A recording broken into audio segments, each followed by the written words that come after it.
বইয়ের নাম ভারতীয় ধর্মের ইতিহাস, লেখক নরেন্দ্রনাথ ভট্টাচার্য। ৮ নম্বর অধ্যায়, শাক্ত ধর্ম ও তন্ত্র। ১ নম্বর হেডিং, সামাজিক ও ঐতিহাসিক ভূমিকা। কিভাবে মাতৃকেন্দ্রিক শাক্ততান্ত্রিক আদর্শসমূহ ভারতের বিভিন্ন ধর্মীয় ব্যবস্থা, দার্শনিক ভাবধারার মধ্যে স্থান করে নিয়েছিল তার কিছু কিছু পরিচয় প্রতিটি অধ্যায়েই দেওয়া হয়েছে। শাক্ত ধর্মের যে বর্তমান আকার, তার বিকাশ মূলত মধ্যযুগে হলেও তার উৎস আদিম যুগের মাতৃদেবের উপাসনা এবং তৎকেন্দ্রিক তান্ত্রিক আচার অনুষ্ঠানসমূহ, যেগুলি গড়ে উঠেছিল সুদূরতম অতীত যুগের মানুষদের জীবনচর্যায় নিহিত কয়েকটি মূলধারণার অনুষঙ্গের ভিত্তিতে, যা নিয়ে বিশদ আলোচনা করার সুযোগ আমাদের পূর্বে হয়েছে। বৌদ্ধ, বৈষ্ণব ও শৈব ধর্মে তন্ত্রের স্থান থাকলেও কার্যত শাক্ত ধর্ম ও তন্ত্র সমার্থক হয়ে গেছে। শাক্ততান্ত্রিক ভাবধারায় সবচেয়ে লক্ষণীয় বৈশিষ্ট্য হচ্ছে যে এখানে সর্বোচ্চ দেবতা একজন নারী, যিনি নানা নামে ও নানা রূপে কল্পিতা। অন্যান্য ধর্মে তাঁর অবস্থান সেই সকল ধর্মের প্রধান দেবতার স্ত্রী বা সহচরী হিসাবে, কিন্তু শাক্ত ধর্মে সেই সকল দেবতারাই দেবীর অধীন এবং আজ্ঞাবহ। শাক্ত পুরাণসমূহের সৃষ্টিতত্ত্ব অনুযায়ী স্বয়ং আদ্যাশক্তি তাঁর নিজ দেহ থেকে ব্রহ্মা, বিষ্ণু ও শিবকে সৃষ্টি করেন এবং তারপর নিজেকে ত্রিধা বিভক্ত করে তাদের সহচারী হন, যার ফলে জগৎ ও জীবনের উদ্ভব। তান্ত্রিক সংস্কৃতি সম্পর্কে আমাদের জানাশোনার ক্ষেত্র সীমাবদ্ধ। তন্ত্র অত্যন্ত প্রাচীন হওয়া সত্ত্বেও অধিকাংশ তান্ত্রিক গ্রন্থই মধ্য ও শেষ মধ্যযুগে রচিত। এই গ্রন্থগুলিতে প্রচুর বাড়তি ব্রাহ্মণ্য উপাদানের অনুপ্রবেশ ঘটেছে, যার ফলে তন্ত্রের মূল বক্তব্যসমূহ বিপর্যস্ত হয়েছে। তন্ত্র নিয়ে যেসব আধুনিক চর্চা হয়েছে সেগুলি এই অনুপ্রবিষ্ট ব্রাহ্মণ্য উপাদানগুলিরই চর্চা, তন্ত্র চর্চা নয়। 19 শতকের পণ্ডিতদের অধিকাংশই তাদের যুগের নীতিবোধের তাগিদে তন্ত্রকে অশ্লীল ব্যাপার ও শাক্ত ধর্মকে বিকৃত ধর্মাচরণ বলেই দায়িত্ব শেষ করেছেন। এই ক্ষেত্রে যাঁরা অত্যন্ত নিষ্ঠা ও যোগ্যতা নিয়ে কাজ করেছেন, যেমন স্যার জন উডরফ বা মহামহোপাধ্যায় গোপীনাথ কবিরাজ, তন্ত্রশাস্ত্রে তাঁদের প্রগাঢ় পাণ্ডিত্য সত্ত্বেও তন্ত্রের মূল ও আরোপিত অংশের পার্থক্য করার প্রয়োজনীয়তা বোধ করেননি, যার ফলে তাঁদের রচনা অত্যন্ত একপেশে। তাঁরা তান্ত্রিক ঐতিহ্যকে বৈদিক ঐতিহ্যের পরিপূরক হিসাবে গ্রহণ করেছেন, তন্ত্রের সেই অংশের উপর নির্ভর করেছেন যা ব্রাহ্মণ্য হস্তাবলেপে বিকৃত। বলা যায় তন্ত্রবিরোধীও। তন্ত্র যে একটি সম্পূর্ণ বৈদিক ও ব্রাহ্মণ্য ঐতিহ্য বিরোধী সংস্কৃতি, এটা তাঁরা নিজেদের পূর্ব সংস্কার বশেই লক্ষ্য করেননি। ইদানিং কিছু ইউরোপীয় ও মার্কিনী তন্ত্র নিয়ে বড় বেশি আগ্রহী হয়ে পড়েছেন, কেননা তন্ত্রে সরল প্রকৃতি অভিমুখী জীবনযাত্রা ও নারী পুরুষের যৌন স্বাধীনতার একটা ধর্মীয় ভিত্তি আছে। আধুনিক ইউরোপীয় ও মার্কিন তরুণ সম্প্রদায়ের মধ্যে যে অবাধ যৌনচর্চার হিড়িক পড়ে গেছে, তাকে যুক্তিসহ করবার জন্য তাঁরা তন্ত্রের সাহায্য নিতে যান। তন্ত্র নিয়ে গবেষণা করার জন্য প্রতি বছরই 2-4 জন করে বিদেশি ছাত্রছাত্রী আমার কাছে এসে থাকেন, কিন্তু তাদের সঙ্গে 2-4টি কথা বললেই তাদের মূল উদ্দেশ্যটা বুঝতে পারা যায়। এদের মধ্যে অনেকেই তন্ত্র নিয়ে বইটই লিখেছেন, বেশ ছবিওয়ালা বই, বলাই বাহুল্য মৈথুন চিত্র, আর সেগুলিকে তাঁরা তান্ত্রিক আর্ট নামে চালান। এই জাতীয় বই তন্ত্র সম্পর্কে যে কোনো প্রকৃত ধারণা দিতে পারে না সে কথা বলাই বাহুল্য। শাক্ত ধর্মের ইতিহাসের ক্ষেত্রে যা সবচেয়ে লক্ষণীয় তা হচ্ছে এই ধর্ম প্রকৃতির দিক থেকে নমনীয় হবার দরুন বিভিন্ন যুগের সামাজিক ও ধর্মীয় চাহিদার সঙ্গে নিজেকে খাপ খাওয়াতে পেরেছিল। প্রতি যুগেই শাক্ত ধর্ম সেই যুগের প্রগতিশীল দৃষ্টিভঙ্গিগুলির শরিক হয়েছিল। ভারতবর্ষের স্বাধীনতা আন্দোলনেও শাক্ত ধর্ম যথেষ্ট প্রেরণা জুগিয়েছিল। শাক্ত ধর্ম ও তন্ত্রের সামাজিক ভূমিকা নিয়ে তেমন কোনো গবেষণা হয়নি, তবে মোটামুটিভাবে আমরা তাদের সামাজিক অবদানগুলিকে 3টি শ্রেণীতে ভাগ করতে পারি। 1. শাক্ত ধর্ম ও তন্ত্র জাতিভেদ বিরোধী। যদিও পরবর্তীকালের ব্রাহ্মণ্য হস্তাবলেপের প্রভাবে কোনো কোনো তন্ত্রে জাতি প্রথাকে যুক্তিসহ করার চেষ্টা হয়েছে, ওই অংশগুলি তন্ত্রের মৌল অংশ নয় বলে আমাদের মনে করতে হবে। কেননা তন্ত্রে সুস্পষ্টভাবে বারবার বলা হয়েছে যে জাতিগত ধারণা ও ব্রাহ্মণ্য সংস্কার নিয়ে এ পথে আসা চলবে না। দীক্ষিত হলে জাতি ধর্মে বিশ্বাস রাখা চলবে না। নিজ জাতীয় ব্যক্তিরাও গুরু হতে পারেন এবং ব্রাহ্মণকেও তাঁর চরণাশ্রিত হতে হবে। অসংখ্য নিজ জাতীয় গুরুর উল্লেখ তন্ত্রে দেখা যায়, যাদের মধ্যে হারি, ডোম, চণ্ডাল সকলেই আছেন। 2. তন্ত্র পিতৃতান্ত্রিক সমাজ ব্যবস্থার বিরোধী।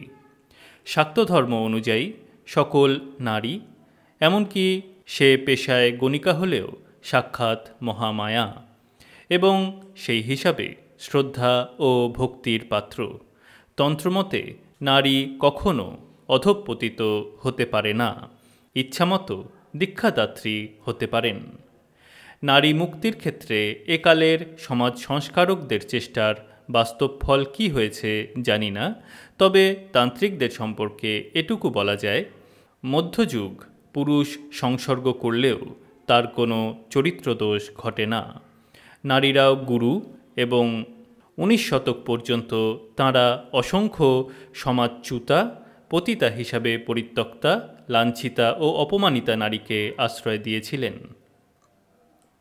তাদের সাধিকা, ভৈরবী, যোগিনী ইত্যাদিতে পরিণত করেছিলেন। তাদের কাছে নূতন জীবনের স্বাদ এনে দিয়েছিলেন। সমাজের চোখে তাদের শ্রদ্ধেয়া করে তুলেছিলেন। হয়তো তাদের স্বাভাবিক জীবনে ফিরিয়ে আনা যায়নি, কিন্তু তারা সামাজিক মর্যাদা পেয়েছিলেন। উচ্চবর্ণের ও বিত্তবান ব্যক্তিরা তাদের পদধূলি গ্রহণ করেছিলেন, অনেকে দীক্ষাও নিয়েছিলেন। রামকৃষ্ণকেও দীক্ষা দিয়েছিলেন একজন তান্ত্রিক ভৈরবী, যিনি তাকে পরমহংস বলে ঘোষণা করেছিলেন এবং দীর্ঘকাল তাঁর ধর্মজীবনের পরিচালিকা ছিলেন। তাঁর জাত, কুল, গোত্র, চরিত্র নিয়ে মাথা ঘামাবার সাহস সে যুগের সমাজের হয়নি। 3. বিজ্ঞান চর্চার ক্ষেত্রে তান্ত্রিকদের বিশিষ্ট অবদান শ্রদ্ধার সঙ্গে স্মরণীয়। ভারতীয় রসায়নশাস্ত্র মূলত তাঁদের সৃষ্টি। চিকিৎসাশাস্ত্রেও তাঁদের অবদান অতুলনীয়। মানবদেহের গঠন ও কার্যকলাপ সম্পর্কে বিজ্ঞানসম্মত গবেষণার সূত্রপাত তাঁরাই করেন। সব ব্যবচ্ছেদ, নিষিদ্ধ খাদ্যসমূহের গুণাগুণ পরীক্ষা প্রভৃতি বিষয়গুলি বর্ণাশ্রয়ী ব্রাহ্মণ্য সমাজ বরদাস্ত করেনি। চিকিৎসকদের প্রতি স্মৃতিশাস্ত্রকারদের বিষোদ্গারের ধরন দেখলেই তা বোঝা যায়। অত্যন্ত প্রতিকূলতার মধ্য দিয়েই এদেশে বিজ্ঞান চর্চার বিকাশ ঘটেছে। তান্ত্রিকদের পক্ষেই এ পথে অগ্রসর হওয়া সম্ভব ছিল, কেননা তাঁরা সামাজিক অনুশাসনের বড় একটা ধার ধারতেন না। লোকে তাদের ভয়ও করত। আত্মরক্ষার্থেই তাঁরা নিজেদের চারপাশে একটা ভীতির প্রাচীর খাড়া করেছিলেন। নিষিদ্ধ খাদ্যাখাদ্যের ভৈষজ্য গুণ পরীক্ষার জন্যই তাঁরা ওইগুলিকে নিজস্ব ধর্মচর্যার উপকরণ করেছিলেন। সব দেহ ব্যবচ্ছেদের প্রয়োজনেই তাঁরা শ্মশানচারী ছিলেন। সব সাধনায় যা হচ্ছে আসল তাৎপর্য। 1. 1 নম্বর ফুটনোট, শাক্ত ধর্ম সম্পর্কে বিশদ জানার জন্য মত রচিত ইন্ডিয়ান মাদার গডেস এবং হিস্ট্রি অব দ্য শাক্ত রিলিজিয়ান ব্র্যাকেটে 1974 দ্রষ্টব্য। আবার টেক্সটে ফিরে আসছি।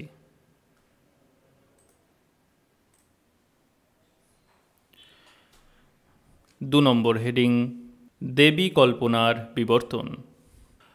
হরপ্পা সভ্যতার মাতৃকা দেবী প্রসঙ্গ পূর্বেই আলোচিত হয়েছে। বৈদিক সাহিত্যে উল্লিখিত দেবীরাও পূর্বে বর্ণিত হয়েছেন। ঋগ্বেদের একটি সূক্তের নাম দেবী সূক্ত 2 নম্বর ফুটনোট 10-125। আবার টেক্সটে ফিরে আসছি। যেখানে বিশ্বনিয়ন্ত্রিকা শক্তিরূপিণী দেবীর একটি সর্বাত্মক বর্ণনা আছে, কিন্তু এই সূক্তটি অনেক পরবর্তীকালে রচিত এবং ঋগ্বেদে প্রক্ষিপ্ত। দেবী সূক্ত ছাড়াও আরেকটি সূক্ত ঋগ্বেদে বর্তমান, যা রাত্রি সূক্ত নামে পরিচিত। 3 নম্বর ফুটনোট 10-127। আবার টেক্সটে ফিরে আসছি। তৈত্তিরীয় আরণ্যকে কাত্যায়নী, কন্যাকুমারী ও দুর্গার উল্লেখ আছে। 4 নম্বর ফুটনোট 10ম খণ্ড। আবার টেক্সটে ফিরে আসছি। গিরিসুতা গৌরী নামটি পাওয়া যায় মৈত্রায়ণী সংহিতায়, যা আমাদের কেনোপনিষদের উমা হৈমবতীর কথা স্মরণ করিয়ে দেয়। বাৎসনেয়ী সংহিতায় বর্ণিত অম্বিকার কথা আমরা পূর্বেই উল্লেখ করেছি। মুণ্ডকোপনিষদে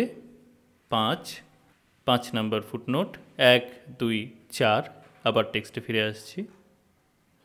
অগ্নির সপ্তজিহ্বার 2টি হিসাবে কালী এবং করালির নাম উল্লিখিত হয়েছে।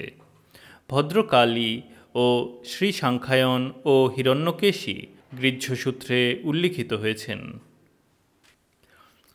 উপরিউক্ত দেবীগণের মধ্যে অনেকেই পরবর্তীকালে বিখ্যাত হয়েছেন। কাত্যায়নী সম্ভবত আদিতে ছিলেন কাত্য উপজাতির দেবতা, পরে এই নামটি শাক্ত দেবীর অনিবার্য বিশেষণ হয়ে দাঁড়িয়েছে। দুর্গা, উমা, গৌরী, কালী পরবর্তীকালে বিশেষ প্রতিষ্ঠা পেয়েছেন এবং শাক্ত দেবীর সঙ্গে অভিন্না বলে ঘোষিতা হয়েছেন। কন্যাকুমারী দেবীর উল্লেখ অজ্ঞাতনামা গ্রিক নাবিক রচিত পেরিপ্লাস গ্রন্থে পাওয়া যায়। 6 নম্বর footnote, Periplus of the Erythraean Sea ব্র্যাকেটে edited Schoff bracket closed ACC 5-8। আবার টেক্সটে ফিরে আসছি। মহাভারতের 2টি দুর্গাস্তোত্র ও হরিবংশের আর্যাস্তবের কথা আমরা পূর্বেই উল্লেখ করেছি। মহাভারতে তাঁকে নারায়ণ বরপ্রিয়া, নন্দগোপ কুলে জাতা, কুলবর্ধিনী, কংসবিদ্রা বনকরী, অসুর নাশিনী প্রভৃতি বিশেষণযুক্ত করা হয়েছে। তিনি কুমারী ও ব্রহ্মচারিণী। বিন্ধ্য পর্বতে তাঁর বাস। তিনি রক্তমাংস পশুপ্রিয়া। ভক্তগণকে নানা প্রকার দুর্গতি থেকে রক্ষা করেন বলেই তিনি দুর্গা। তাঁর নামগুলি তাঁর চরিত্রের বৈচিত্র্যময় বৈশিষ্ট্যগুলির দ্যোতক।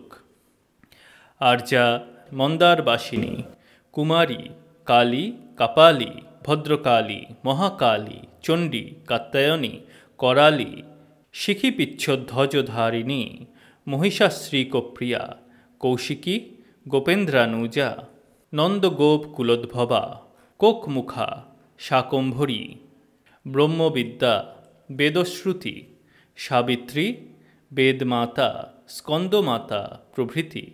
হরিবংশের আর্যাস্তবেও এই সকল নাম বিদ্যমান।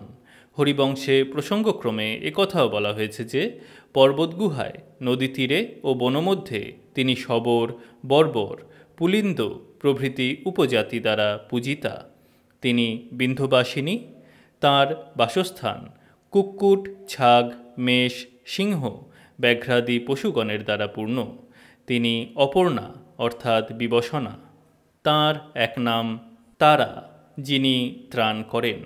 ভক্তগণকে যুদ্ধক্ষেত্রে, অগ্নিদাহে, নদী তীরে, কান্তারে, প্রবাসে, রাজরোষে, তস্কর ও শত্রু সঞ্জাত ভয়ে রক্ষা করেন। প্রসঙ্গত উল্লেখযোগ্য, বৌদ্ধ দেবী তারাও অগ্নিভয়, দস্যুভয়, বন্ধন ভয়, মজ্জন ভয়, সর্বভয় ইত্যাদি অষ্টবিধ ভয় থেকে ভক্তগণকে রক্ষা করেন। 1 এক নম্বর footnote, Debala Mitra in journal of the Asiatic Society ব্র্যাকেটে 1957 ব্র্যাকেট ক্লোজড 20-22। আবার টেক্সটে ফিরে আসছি। শাক্ত ধর্মের উপর বৌদ্ধ ধর্মের প্রভাব সম্পর্কে ধারণা করার জন্য বর্তমান গ্রন্থের 4র্থ অধ্যায় দ্রষ্টব্য। শাক্ত ধর্মের বিকাশ সম্পর্কে পরিষ্কার ধারণা পাবার জন্য পুরাণসমূহ অনুশীলন করার প্রয়োজন। প্রায় সকল পুরাণেই দেবীর ক্রিয়াকলাপ, নামসমূহ ও গুণাবলী বিবৃত হয়েছে। তবে দেবীকেন্দ্রিক পুরাণগুলি এই প্রসঙ্গে বিশেষভাবে আলোকপাত করে। এই পর্যায়ের পুরাণগুলির মধ্যে সবচেয়ে প্রাচীন মার্কণ্ডেয় পুরাণ, কালিকা পুরাণ, দেবী পুরাণ ও দেবী ভাগবত অনেক পরবর্তীকালের রচনা, যেগুলি পুরোদস্তুরভাবেই শাক্ত ধর্মের প্রচারক। মার্কণ্ডেয় পুরাণের অন্তর্গত দেবী মাহাত্ম্যের দেবী কল্পনা এ প্রসঙ্গে বিশেষ উল্লেখযোগ্য। এখানে বলা হয়েছে যে মহিষাসুরের অত্যাচারে নিপীড়িত দেবতাগণ বিষ্ণু ও মহাদেবের নিকট প্রতিকার প্রার্থনা করলে বিষ্ণু, শিব ও ব্রহ্মার মুখ থেকে ক্রোধজাত যে তেজরাশির উদ্ভব হয়, তার সঙ্গে অন্যান্য দেবগণের দেহ নির্গত তেজ মিলিত হয়ে এক অপূর্ব নারী রূপ গঠিত হয়। ইনি অসুরহন্তা মহাদেবী। দেবী মাহাত্ম্যের নারায়ণী স্তুতি অংশে তাঁর বিশ্বাধার, বিশ্ববীজ, বৈষ্ণবী শক্তি, মাতৃকা লক্ষ্মী, নারায়ণী, সরস্বতী, কাত্যায়নী, দুর্গা, ভদ্রকালী, অম্বিকা প্রভৃতি ভিন্ন ভিন্ন প্রকাশের স্তব করা হয়েছে। সর্বশেষে বলা হয়েছে তিনি বিভিন্ন যুগে বিন্ধ্যবাসিনী, রক্তদন্তিকা, শতাক্ষী, শাকম্ভরী, দুর্গা, ভীমা, ভ্রামরী প্রভৃতি নানাবিধ নামে অবতীর্ণ হয়ে দানব নিধন ও বিশ্বকল্যাণ করেছিলেন। দেবী মাহাত্ম্যে দেবীর যে রূপের সঙ্গে আমরা পরিচিত হই তা তাঁর উগ্ররূপ। পাশাপাশি দেবীর একটি সৌম্য রূপ আছে। সৌম্য রূপের দেবীদের মধ্যে আমরা পৃথিবী দেবী, শ্রী, শাকম্ভরী, পার্বতী উমা, সতী প্রভৃতিকে গণ্য করতে পারি। বেদের পৃথিবী দেবীর কথা আমরা আগেই উল্লেখ করেছি। পুরাণসমূহে ও মহাভারতে তাকে বরাহরূপী বিষ্ণুর সঙ্গে সম্পর্কিত করা হয়েছে। এই পৃথিবী দেবী থেকেই সীতা, জগদ্ধাত্রী, অন্নপূর্ণা, শাকম্ভরী প্রভৃতি শস্যদেবীরা জন্মগ্রহণ করেছেন। বৈদিক সাহিত্যে সীতা ইন্দ্রের সঙ্গে সম্পর্কিতা শস্যদেবী 2 নম্বর footnote, Rigveda 4:57, Atharvaveda 3:17-4, Yajurveda 12:69-72, Gobhila Grihyasutra 4:4-27-30, Paraskara Grihyasutra 2:17-9-10, sacred books of the East XXIX 334, XXX 113214, A.B. Keith, Religion and Philosophy of the Veda 1925 186। আবার টেক্সটে ফিরে আসছি।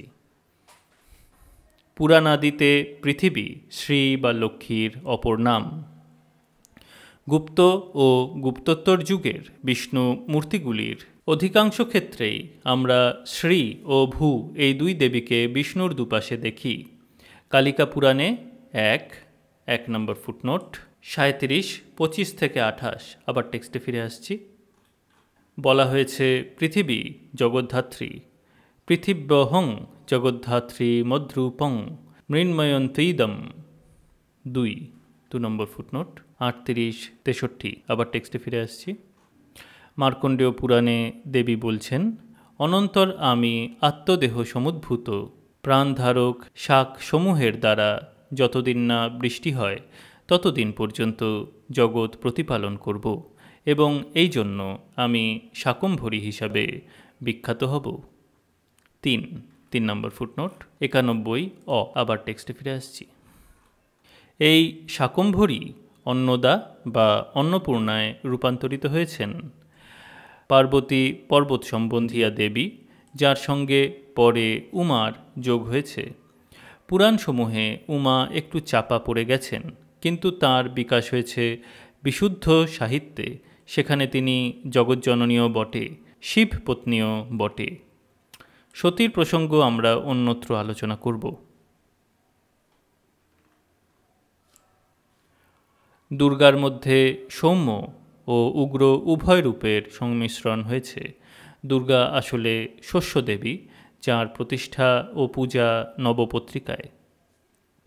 একটি কলা গাছের সঙ্গে কচু, হরিদ্রা, জয়ন্তী, বিল্ল, ডালিম, অশোক, মান ও ধান্য একত্রে বেঁধে যে শস্যবধূ নির্মাণ করা হয় তাই হচ্ছে নবপত্রিকা। এই শস্যদেবী কিভাবে দানবদলনী হয়ে উঠলেন তার ব্যাখ্যা রমাপ্রসাদ চন্দ এই বলে করেছেন যে, মহিষ, শুম্ভ, নিশুম্ভ, দুর্গম প্রভৃতি অসুররা যাদের দেবী বধ করেছেন আসলে অনাবৃষ্টির রূপক। 4 নম্বর footnote. R P. Chanda, Indo Aryan races, ব্র্যাকেটে, edited by N.N. Bhattacharya, 1969, bracket closed, 130 FF। আবার টেক্সটে ফিরে আসছি। দুর্গ রক্ষার সঙ্গেও তাঁর সম্পর্ক ছিল। 5 নম্বর ফুটনোট। দেবী পুরাণ 83, 62 থেকে 63, দেবী ভাগবত 3, 24, 5 থেকে 6, হরিবংশ 120, 35। আবার টেক্সটে ফিরে আসছি। যা তাঁর দুর্গা নামের কারণ হতে পারে। মার্কণ্ডেয় পুরাণের দেবী মাহাত্ম্যে অবশ্য বলা হয়েছে, দুর্গামি দুর্গ ভবসাগর নৌ রসঙ্গা, অর্থাৎ অসঙ্গা তুমি দুর্গম ভবসাগরে নৌকা স্বরূপ বলে দুর্গা। চণ্ডিকা বা অম্বিকা কখনো কখনো ইনি কৌশিকী নামেও পরিচিতা, মার্কণ্ডেয় পুরাণের দেবী মাহাত্ম্য অংশের নায়িকা। ইনি বহু দেবীকে আত্মসাৎ করে গড়ে উঠেছিলেন। ইনি পার্বতীর কৃষ্ণবর্ণ কোষ থেকে উদ্ভূত বলে এর নাম কৌশিকী। ব্র্যাকেটে, কৌশিকী আসলে কুশ বা কুশিক ট্রাইবের মেয়ে, যিনি বিন্ধ্যবাসিনী হিসাবেও পরিচিতা। Bracket closed. এই কৃষ্ণবর্ণ কোষ থেকে উদ্ভবের কাহিনীটি নানা রূপে পল্লবিত। সবচেয়ে পল্লবিত কাহিনীটি পাওয়া যায় পদ্মপুরাণে। 6 নম্বর ফুটনোট। সৃষ্টিখণ্ড 43 থেকে 44। আবার টেক্সটে ফিরে আসছি। যেখানে বলা হয়েছে, সতী যখন পার্বতী রূপে জন্মগ্রহণ করার জন্য মেনকার জঠরে ছিলেন, তখন ব্রহ্মা একটি গূঢ় উদ্দেশ্যে রাত্রি দেবীকে অনুরোধ করেন যেন তিনি নিজ সত্তা দিয়ে মাতৃগর্ভেই দেবীকে কৃষ্ণবর্ণ করে দেন। এই কৃষ্ণবর্ণা পার্বতীর সঙ্গে শিবের বিবাহ হয়। পরে একদিন শিব তাঁর গাত্রবর্ণ নিয়ে বক্রোক্তি করলে দেবী ক্রুদ্ধ হয়ে গৃহত্যাগ করেন এবং ব্রহ্মার বরে তিনি কৃষ্ণবর্ণ ত্যাগ করে গৌরী হন। দেবীর পরিত্যক্ত কৃষ্ণবর্ণ ত্বক থেকে কৌশিকী দেবী উৎপন্ন হলেন, যিনি চণ্ডিকা, একানংসা, বিন্ধ্যবাসিনী ও রাত্রি নামেও পরিচিতা। দেবী কালিকা বা কালী সম্পর্কেও অনুরূপ কাহিনী কালিকা পুরাণে বর্তমান, যেখানে বলা হয়েছে, কৌশিকী রূপে পার্বতীর দেহ থেকে নিঃসৃতা দেবী কৃষ্ণবর্ণ ধারণ করে কালিকা হলেন। মার্কণ্ডেয় পুরাণের দেবী মাহাত্ম্যে বলা হয়েছে যে, ইন্দ্রাদি দেবগণ শুম্ভ নিশুম্ভ বধের জন্য পার্বতীর কাছে প্রার্থনা জানালে পার্বতীর শরীর কোষ থেকে কৌশিকী দেবী নিঃসৃতা হলেন। কৌশিকী তাঁর দেহ থেকে নির্গত হয়ে গেলে পার্বতী নিজেই কৃষ্ণবর্ণা হয়ে গেলেন এবং এই জন্য তিনি হিমালয়বাসিনী কালিকা নামে আখ্যাতা হলেন। অবশ্য দেবী মাহাত্ম্যের অন্যত্র কালীর উদ্ভব সম্পর্কে বলা হয়েছে যে, চণ্ড, মুণ্ড ও অন্যান্য অসুরগণ দেবীর নিকটবর্তী হলে তাঁর ভ্রুকুটি কুটিল ললাট ফলক থেকে অসিপাশ ধারিণী করাল বদনা কালী বিনিষ্ক্রান্তা হলেন এবং চণ্ডমুণ্ডকে বধ করে চামুণ্ডা নামে খ্যাতা হলেন। পরবর্তীকালে পুরাণ, উপপুরাণ ও তন্ত্রে এই দেবীর রীতিমতো বিস্তার ও বিবর্তন হয়েছে। শিবের সঙ্গে তাঁর সংযুক্তি ঘটেছে এবং তন্ত্রশাস্ত্রের তিনি প্রধান ও পরমতত্ত্ব হয়ে উঠেছেন। সকল কালী মূর্তিতেই দেবী শিবের বক্ষপরি দণ্ডায়মান। এই মূর্তি তিনটি বিষয়বস্তুর প্রতীক। প্রথমটি হচ্ছে তন্ত্রোক্ত এবং সাংখ্যোক্ত প্রকৃতি পুরুষ তত্ত্ব, যেখানে ত্রিগুণাত্মিকা প্রকৃতি ব্রহ্মাণ্ডের একমাত্র চালিকা শক্তি। পুরুষ নিষ্ক্রিয়, উদাসীন ও অক্ষম। দ্বিতীয়টি হচ্ছে তন্ত্রের বিপরীত বিহার তত্ত্ব, ব্র্যাকেটে মহাকালেন চ সমং বিপরীতরতাতুরাম, ব্র্যাকেট ক্লোজড। তৃতীয়টি হচ্ছে শক্তিদেবীর প্রাধান্য।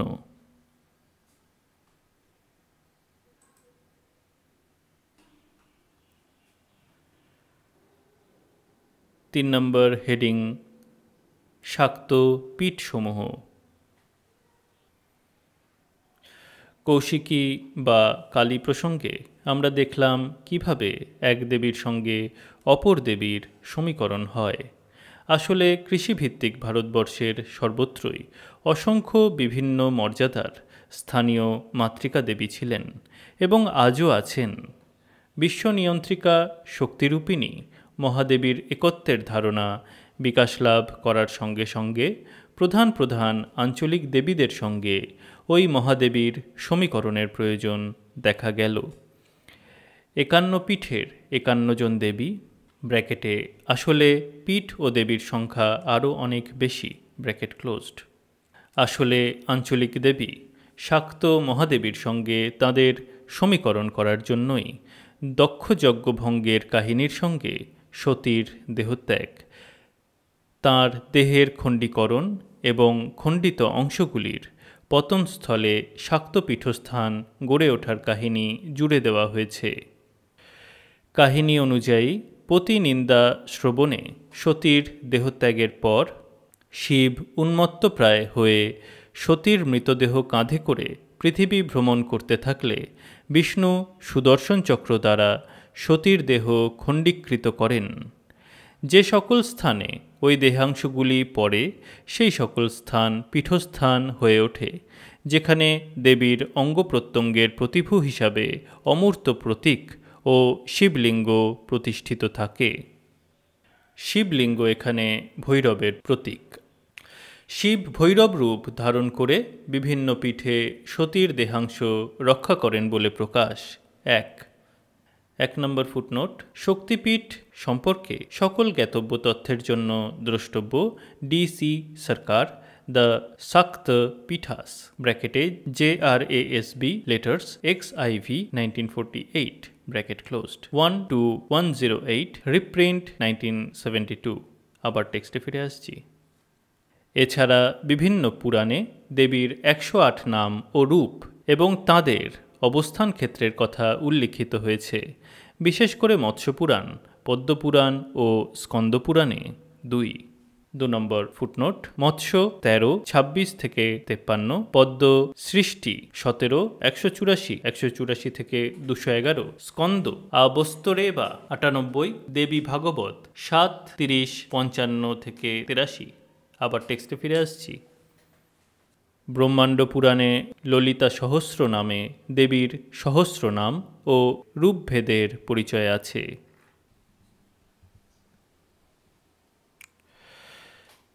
4 নম্বর হেডিং মাতৃকা, ডাকিনী, যোগিনী। মাতৃকা দেবীরা ছিলেন গোড়ায় স্থানীয় দেবী, মূলত মাতৃত্ব ও প্রাকৃতিক ফলপ্রসূতার প্রতীক। প্রাচীন মাতৃকা মূর্তিগুলি পোড়ামাটির নির্মিত, পরবর্তীকালে তাঁর প্রস্তর নির্মিত মূর্তিও হয়েছে।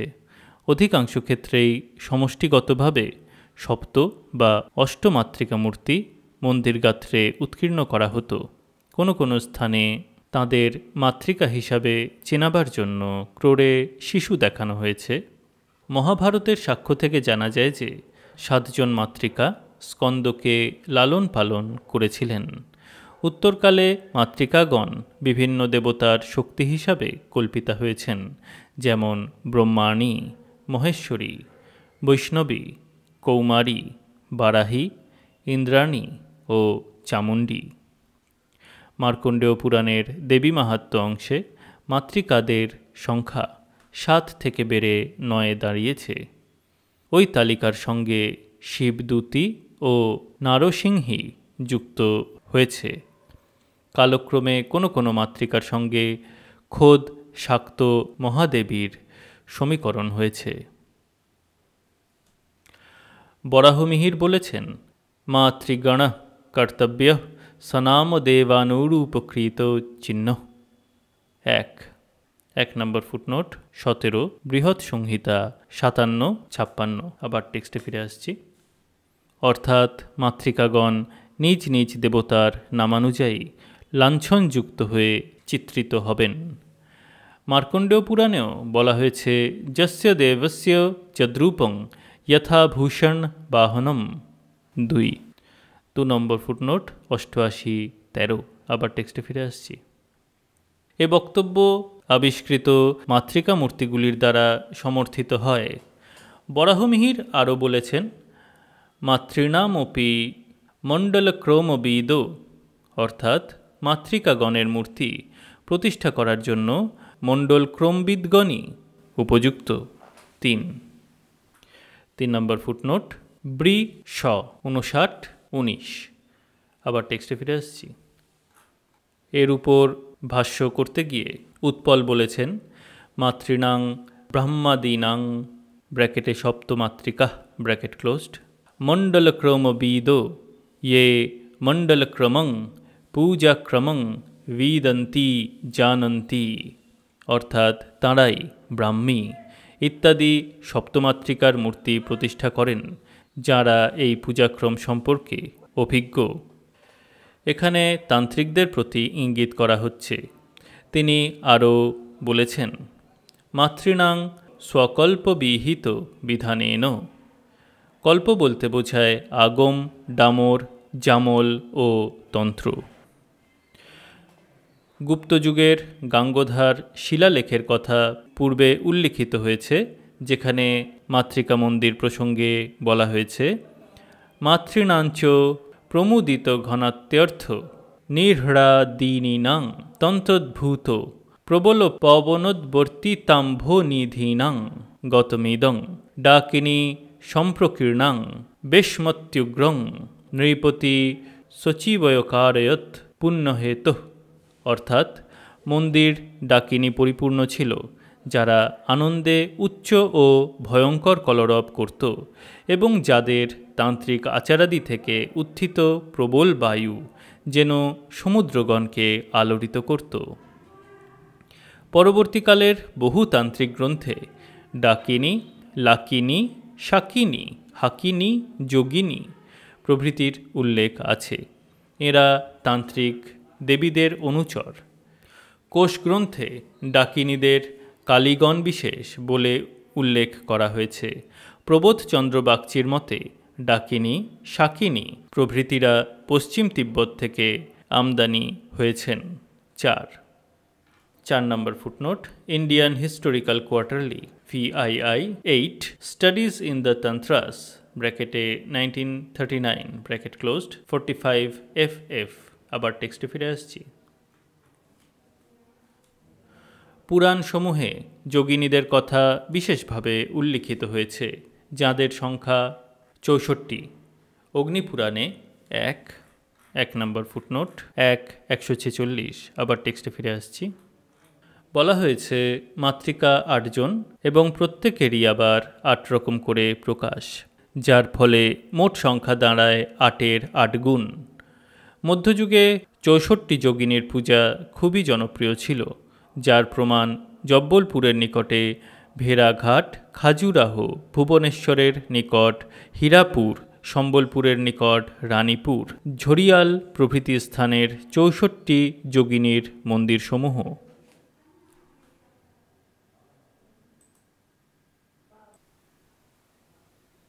5 নম্বর হেডিং তন্ত্রশাস্ত্রসমূহ। তন্ত্রশাস্ত্র বলতে মোটের উপর সেই সকল গ্রন্থাদি বোঝায় যেগুলিতে শক্তি সাধনার পরিপ্রেক্ষিতে নানা প্রকার দেবদেবী সংক্রান্ত ধারণাগত ও আচার অনুষ্ঠানগত বিধি ব্যবস্থা ও সেগুলির প্রয়োগ আলোচিত হয়েছে। এদিক থেকে বিচার করলে বৌদ্ধ, শৈব, বৈষ্ণব, গাণপত্য, সৌরাদি পূজাক্রম, যেখানে শক্তির বিশেষ ভূমিকা আছে, তান্ত্রিক পর্যায়ভুক্ত। পাঞ্চরাত্র সংহিতাসমূহের মধ্যে তন্ত্রসাগর, পাদ্য সংহিতাতন্ত্র, পাদ্যতন্ত্র, লক্ষ্মীতন্ত্র প্রভৃতির নাম পাওয়া যায়। শেষোক্ত গ্রন্থটিকে যে শাক্ত তান্ত্রিকেরাও প্রামাণ্য বলে মনে করেন, সে কথা অন্যত্র বলা হয়েছে। সৌর ও গাণপত্য ধর্মমত সংক্রান্ত কোনো রচনাকেও তন্ত্রের পর্যায়ে ফেলা হয়। শৈব তন্ত্রসমূহকে শাক্তরা বহুস্থলেই প্রামাণ্য বলে মনে করেন। অভিনবগুপ্ত প্রমুখ শৈব লেখকেরা শাক্তদের নিকটেও বিশেষজ্ঞ বলে গণ্য হন। এখানে অবশ্য আমরা বিশুদ্ধ শাক্ত তন্ত্রগুলিরই উল্লেখ করব। বিভিন্ন তন্ত্রগ্রন্থে তন্ত্রশাস্ত্রের যে তালিকা দেওয়া আছে, তার তুলনায় প্রাপ্ত পুঁথি অনেক কম।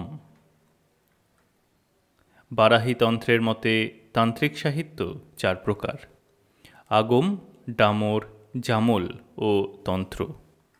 আগম 12টি: মুক্তক, প্রপঞ্চ, সারদা, নারদ, মহার্ণব, কপিল, যোগ, কল্প, কপিঞ্জল, অমৃতশুদ্ধি, বীর ও সিদ্ধ সম্বরণ।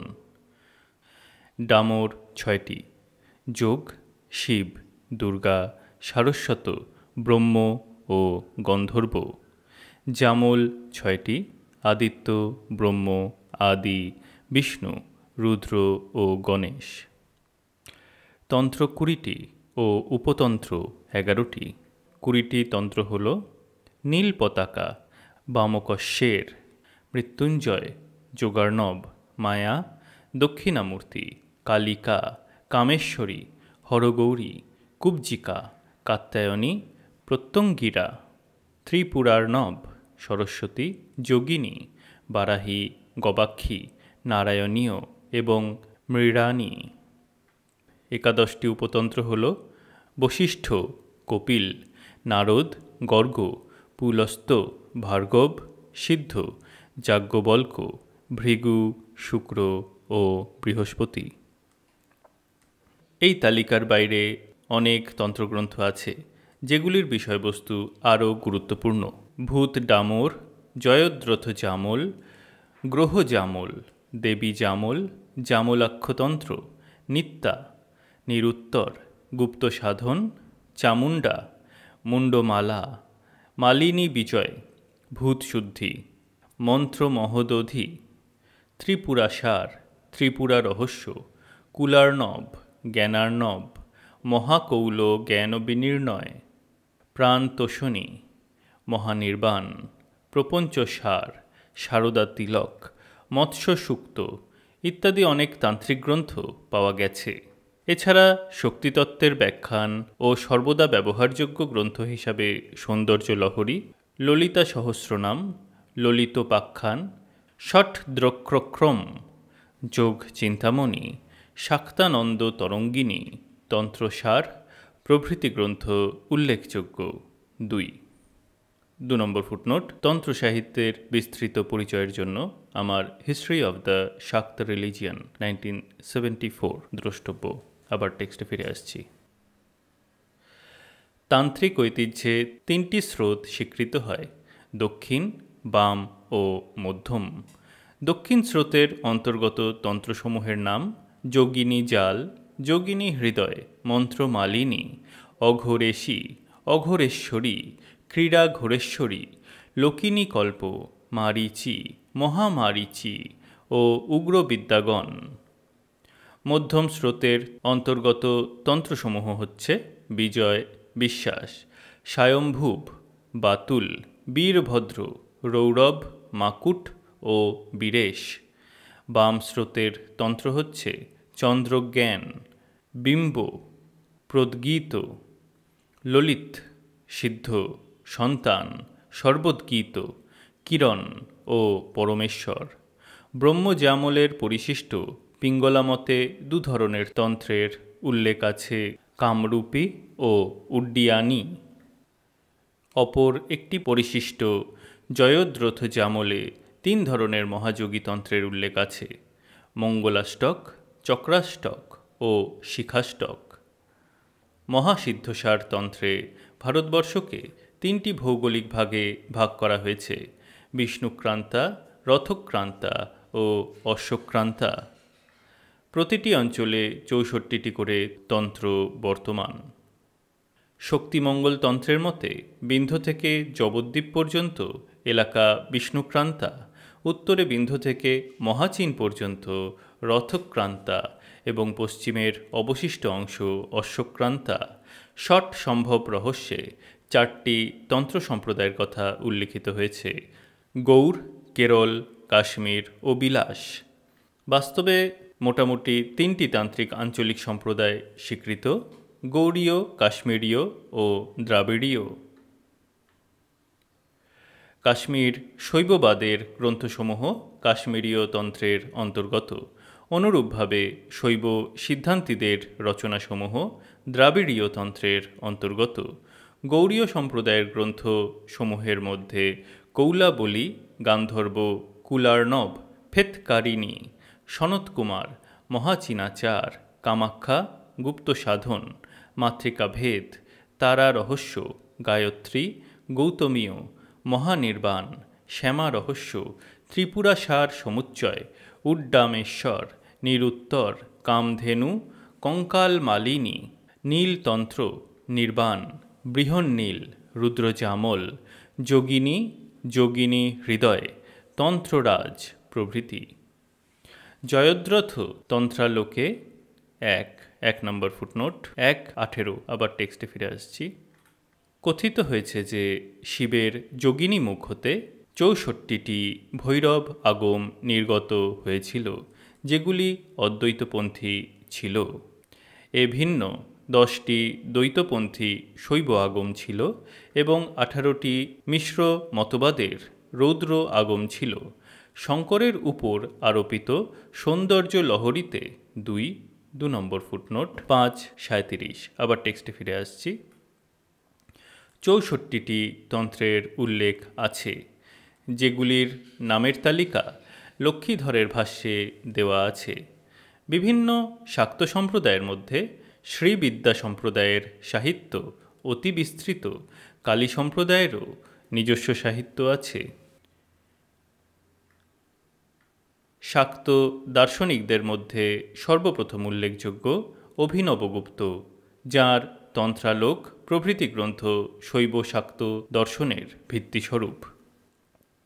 এছাড়া গোরক্ষ বা মহেশ্বরানন্দের মহার্ঘ মঞ্জরি, পুণ্যানন্দের কামকলাবিলাস, নথনানন্দের চিৎবল্লী টীকা, অমৃতানন্দের যোগিনী হৃদয় দীপিকা ও সৌভাগ্য সুভগোদয় ও স্বতন্ত্রানন্দের মাতৃকা চক্রবিবেক শাক্ত দর্শনের উপর রীতিমতো আলোকপাত করে।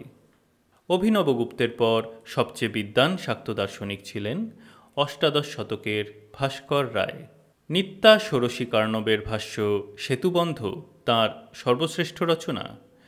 তাঁর সৌভাগ্য ভাস্কর, গুপ্তবতী, শান্তবানন্দ কল্পলতা, বরিবস্যা প্রকাশ প্রভৃতি গ্রন্থে তান্ত্রিক শাক্ত দর্শন অত্যন্ত যোগ্যতার সঙ্গে ব্যাখ্যাত হয়েছে।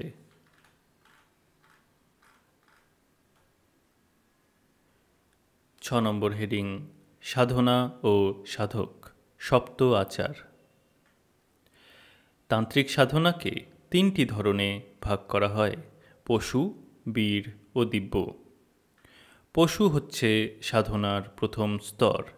আমরা আগেই দেখেছি, শৈব ধর্মে পশু বলতে জীবাত্মাকে বোঝায় এবং সকল মানুষই এই অর্থে পশু। তন্ত্রেও পশু বলতে বদ্ধজীবকে বোঝানো হয়েছে, যে কাম, ক্রোধ, লোভ, মোহ, মদ ও মাৎসর্য এই 6 রিপুর অধীন। অধিকাংশ মানুষই এই পর্যায়ভুক্ত। বীর বলতে আরও একটু উন্নত চরিত্রের মানুষ বোঝায়। চরিত্র ও সদ্গুণের সাধনার দ্বারা পশু বীরে পরিণত হয়। বীর পর্যায়ে উন্নীত হতে গেলে ন্যায় ও সত্যের পথ অবলম্বন, সামাজিক মঙ্গলের সপক্ষে কাজ, ইন্দ্রিয় দমন, সমদৃষ্টি, নারীর প্রতি মর্যাদা, দুর্বলের পক্ষ সমর্থন, অর্থাৎ এক কথায় একটি মানুষকে সৎ ও সজ্জন হতে গেলে যা কিছু করার প্রয়োজন তাই করতে হবে। এজন্য তাকে যে শাক্ত মতে দীক্ষা নিতে হবে তার কোনো মানে নেই। সে বেদপন্থী, বৈষ্ণব, শৈব যা খুশি হতে পারে। তন্ত্রের নমনীয়ত্ব ও ঔদার্য এখানেই। নৈতিক প্রচেষ্টার দ্বারা পশু বীরে রূপান্তরিত হয়। কামাখ্যাতন্ত্রে বীরের লক্ষণ সম্পর্কে বলা হয়েছে যে সে হবে নির্ভয়, প্রেরণাদায়ক, ব্যক্তিত্ব সম্পন্ন, উদ্দেশ্যের ক্ষেত্রে দৃঢ় সংকল্প, কথাবার্তায় ভদ্র, পঞ্চতত্ত্ব বিষয়ে সদা মনোযোগশীল, শক্তিশালী, সাহসী, বুদ্ধিমান ও কর্মপ্রবণ। ব্যবহারে সে নম্র এবং সর্বদাই সর্বজীবের মঙ্গলের কথা সে চিন্তা করে। বীর পর্যায়ের মানুষেরা দক্ষিণাচারে এবং বামাচারে দীক্ষা গ্রহণের অধিকারী। দক্ষিণাচারী পর্যায়ে তাকে জ্ঞান ও ভক্তিমার্গের চর্চা করতে হবে ও অত্যন্ত সংযত, সামাজিক ও নীতিনিষ্ঠ জীবনযাপন করতে হবে। বামাচারী পর্যায়ে সে শক্তিমন্ত্রে দীক্ষিত হবে এবং পঞ্চতত্ত্বে বাস্তব অনুশীলনের অধিকারী হবে। এই পর্যায়ে সে স্বাধীন এবং সামাজিক বিধিনিষেধকে অগ্রাহ্য করার অধিকারী। সামাজিক নিয়মকানুন তাকে স্পর্শ করতে পারবে না, সে কোনো শৃঙ্খলেরই অধীন নয়। দিব্য পর্যায়ে আরও উন্নত স্তর, যখন তার অর্জিত গুণাবলী তার একান্তই নিজস্ব হয়ে যায়, যে গুণাবলীকে তার সত্তা থেকে বিচ্ছিন্ন করা যায় না। এই পর্যায়েই সে সিদ্ধান্তাচার বা কৌলাচারে দীক্ষা নিতে পারে। বীরাচারীর মধ্যে কিছুটা অহংবোধ থাকে। সে সাচ্চা মানুষ, কিন্তু অন্তরে কোমল হলেও বাইরে কঠোর। কাজে কর্মে তার ব্যক্তিত্বের প্রকাশ থাকে, কিন্তু দিব্য স্তরে সে শিশুর মতো সদা সন্তুষ্ট, সর্ব অভিমান মুক্ত। তার ভিতর ও বাইরের কোনো প্রভেদ নেই। মানুষের রূপান্তর সম্ভব। পশুভাবের মানুষকে দিব্যভাবের মানুষে রূপান্তরিত করাই তন্ত্রের উদ্দেশ্য। তন্ত্রে 7টি আচারকে স্বীকার করা হয়। কুলার্ণব মতে সেগুলি হল বেদ, বৈষ্ণব, শৈব, দক্ষিণ, বাম, সিদ্ধান্ত ও কৌল। প্রথম 3টি পশুভাবের মানুষদের জন্য, চতুর্থ ও পঞ্চমটি বীরভাবের মানুষদের জন্য, ষষ্ঠ এবং সপ্তমটি দিব্যভাবের মানুষদের জন্য। প্রথম আচারটি দেহ ও মনের সুচিতার জন্য, দ্বিতীয় আচারটি ভক্তির জন্য, তৃতীয়টি জ্ঞানের জন্য, চতুর্থটি প্রথম 3টির সমন্বয়, পঞ্চমটি ত্যাগের জন্য, ষষ্ঠটি ত্যাগের উপলব্ধির জন্য এবং সপ্তমটি মোক্ষের জন্য নির্দিষ্ট। পরশুরাম কল্পতন্ত্রে বলা হয়েছে প্রথম 5টি ক্ষেত্রে গুরুর সাহচর্য ও নির্দেশ লাগে, কিন্তু শেষ 2টি ক্ষেত্রে সাধক স্বাধীন। আচারে এই 7টি স্তরকে অন্যভাবে বলা হয় আরম্ভ, তরুণ, যৌবন, প্রৌঢ়, প্রৌঢ়ান্ত, উন্মনি ও অনবস্থা। সৌন্দর্য লহরীর ভাষ্যকার লক্ষ্মীধর আবার অন্যরকম উপাসক ভাগ করেছেন: সময়াচার, মিশ্রাচার ও কৌলাচার। 7 নম্বর হেডিং গুরু দীক্ষা মন্ত্র। তন্ত্রের একটি লক্ষণীয় বৈশিষ্ট্য গুরুবাদ। সাধককে সর্বদাই মনে রাখতে হবে গুরু স্বয়ং ঈশ্বর, শিব অথবা শক্তি। শিষ্যকে গুরু সর্বতোভাবে পরিচালনা করবেন। গুরুর যোগ্যতাই বিবেচ্য, জাতকুল নয়। নারীরাও গুরু হতে পারেন। দীক্ষা মানেই পুনর্জন্ম। দীক্ষা বহু প্রকার, যা শিষ্যের যোগ্যতা ও মানসিকতার উপর নির্ভরশীল। সাধারণ দীক্ষাকে বলা হয় ক্রিয়া দীক্ষা। দ্বিতীয় পর্যায়ে দীক্ষাকে বলা হয় বেদ দীক্ষা। গুরু, তন্ত্র ও সংশ্লিষ্ট দেবতার সঙ্গে তাদাত্ম্য সম্পর্কবোধ দীক্ষিতের পক্ষে অত্যাবশ্যক। উপরিউক্ত দুটি দীক্ষা ছাড়াও আরও নানা প্রকার দীক্ষা আছে, যেমন তত্ত্ব, ভুবন, পাদ, বর্ণ, যন্ত্র, শক্তি, নাদ, প্রাণ, জীব, চোর, স্পর্শ, বেদ, বস্ত্র, ঘট, সদ্য নির্বাণ, নির্বাণ, আলোক, জ্ঞান ইত্যাদি। গুণগতভাবে দীক্ষা তিন প্রকার: শাম্ভবী, শাক্তি ও মান্ত্রী। শাম্ভবী দীক্ষা সাধারণ গুরু দিতে পারেন না, সকল সাধকেরই এতে অধিকার নেই। এই দীক্ষা শ্রীবিদ্যা বা ললিতা বা কামেশ্বরী তত্ত্বে দীক্ষা। এই শ্রীবিদ্যার ভৈরব বা শিবের নাম কামেশ্বর। উদ্দেশ্য শিব শক্তির সামরস্যের উপলব্ধি। শাক্তি দীক্ষায় গুরু নিজের শক্তি শিষ্যের হৃদয়ে সঞ্চারিত করেন। মান্ত্রী দীক্ষা আচার অনুষ্ঠান সংক্রান্ত।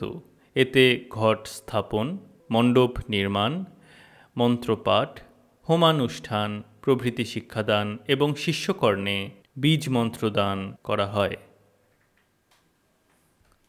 তন্ত্রে মন্ত্রের স্থান অত্যন্ত গুরুত্বপূর্ণ। মন্ত্রে দুরকম শক্তি, বাচক ও বাচ্য। প্রথমটি দ্বিতীয়টির স্বরূপ প্রকাশ করে, দ্বিতীয়টি জ্ঞাতব্য, প্রথমটি জানার পদ্ধতি। মন্ত্রের বাচক সত্তা বাক্যের দ্বারা গঠিত, বাক্য শব্দের দ্বারা, শব্দ ধ্বনির দ্বারা। ধ্বনির সূক্ষ্মতর ও সূক্ষ্মতম পর্যায় দুটির নাম যথাক্রমে বিন্দু ও নাদ। ধ্বনির প্রকাশ হয় বর্ণে বা অক্ষরে, এবং বর্ণ বা অক্ষরই বীজ। বর্ণই ভাব ও রূপের স্রষ্টা, ও তাদের থেকেই সিদ্ধ বীজ মন্ত্রের বোধ বা জ্ঞান হয়। হ্রিং ক্রিং ঐং শ্রিং ক্লিং প্রভৃতি বীজ। বৃহৎ বটবৃক্ষ যেমন একটি ক্ষুদ্র বীজের মধ্যে সুপ্ত থাকে, সেইরূপ সমুদয় তত্ত্ব ওই একাক্ষরা বীজের মধ্যেই বর্তমান। বর্ণমালাই মাতৃকা, 50টি বর্ণ মাতৃকা বর্ণ। দেবী সরস্বতীর অক্ষমালা বা দেবী কালীর মুন্ডমালা। ধ্বনির গঠনকারী বিন্দু ও নাদের প্রকাশিত দিকটি হচ্ছে বীজ, আর এই তিন একত্রে মিলেই শব্দব্রহ্ম, যা সর্বজীবাশ্রয়ী বস্তু ও চৈতন্য। তন্ত্রের বিশেষ ভাষায় যা ব্যাপক শক্তি কুণ্ডলিনী অথবা কুণ্ডলীরূপা কামকলা। বিন্দু হচ্ছে শিবের প্রতীক, বীজ হচ্ছে শক্তির প্রতীক, আর নাদ হচ্ছে শিব শক্তি সামরস্য এক। 1 নম্বর ফুটনোট, সারদা তিলক 2, 108 থেকে 11। আবার টেক্সটে ফিরে আসছি। উপরিউক্ত মন্ত্র রহস্যকে সৃষ্টিতত্ত্বের সঙ্গে সমীকরণ করা হয়েছে।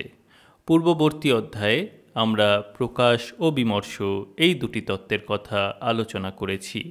শিব জ্যোতি বা প্রকাশরূপে বিমর্ষ স্বরূপা শক্তির মধ্যে অনুপ্রবিষ্ট হবার সময় বিন্দুরূপ ধারণ করেন, যার ফলে নাদ বা সূক্ষ্ম শব্দের উৎপত্তি হয়।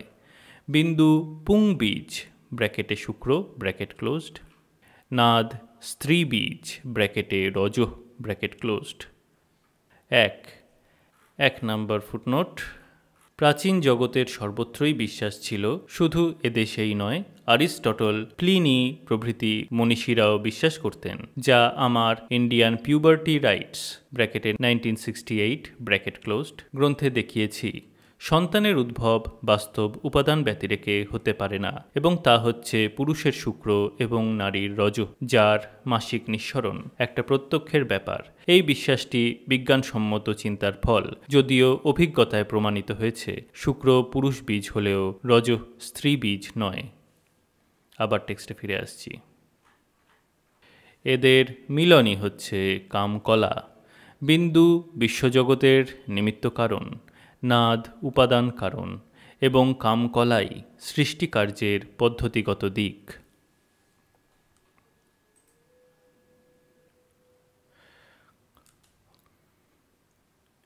আট নম্বর হেডিং, যৌনাচার, পঞ্চমকার ও ষট চক্র। তাহলে দেখা গেল তন্ত্রের সৃষ্টিতত্ত্বের মূলে একটি প্রাচীন বিশ্বাস কাজ করছে, যা হল দেহভাণ্ডই ব্রহ্মাণ্ডের প্রতিরূপ।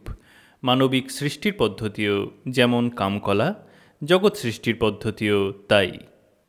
2 নম্বর ফুটনোট, এই বিশ্বাসকে কেন্দ্র করে গড়ে ওঠা প্রাচীন যুগের যৌনাচার সমূহের, যা মূলত সর্বজাগতিক ছিল, কিছু উদাহরণ প্রথম অধ্যায়ে ও গ্রন্থের অন্যত্র দেওয়া হয়েছে। আবার টেক্সটে ফিরে আসছি। যদিও চরম তত্ত্বের দিক থেকে অগ্নি ও অগ্নির দাহিকা শক্তির মতো শিব ও শক্তি অভিন্ন, তথাপি সৃষ্টির ক্ষেত্রে এদের একটা দ্বৈত ভূমিকা আছে।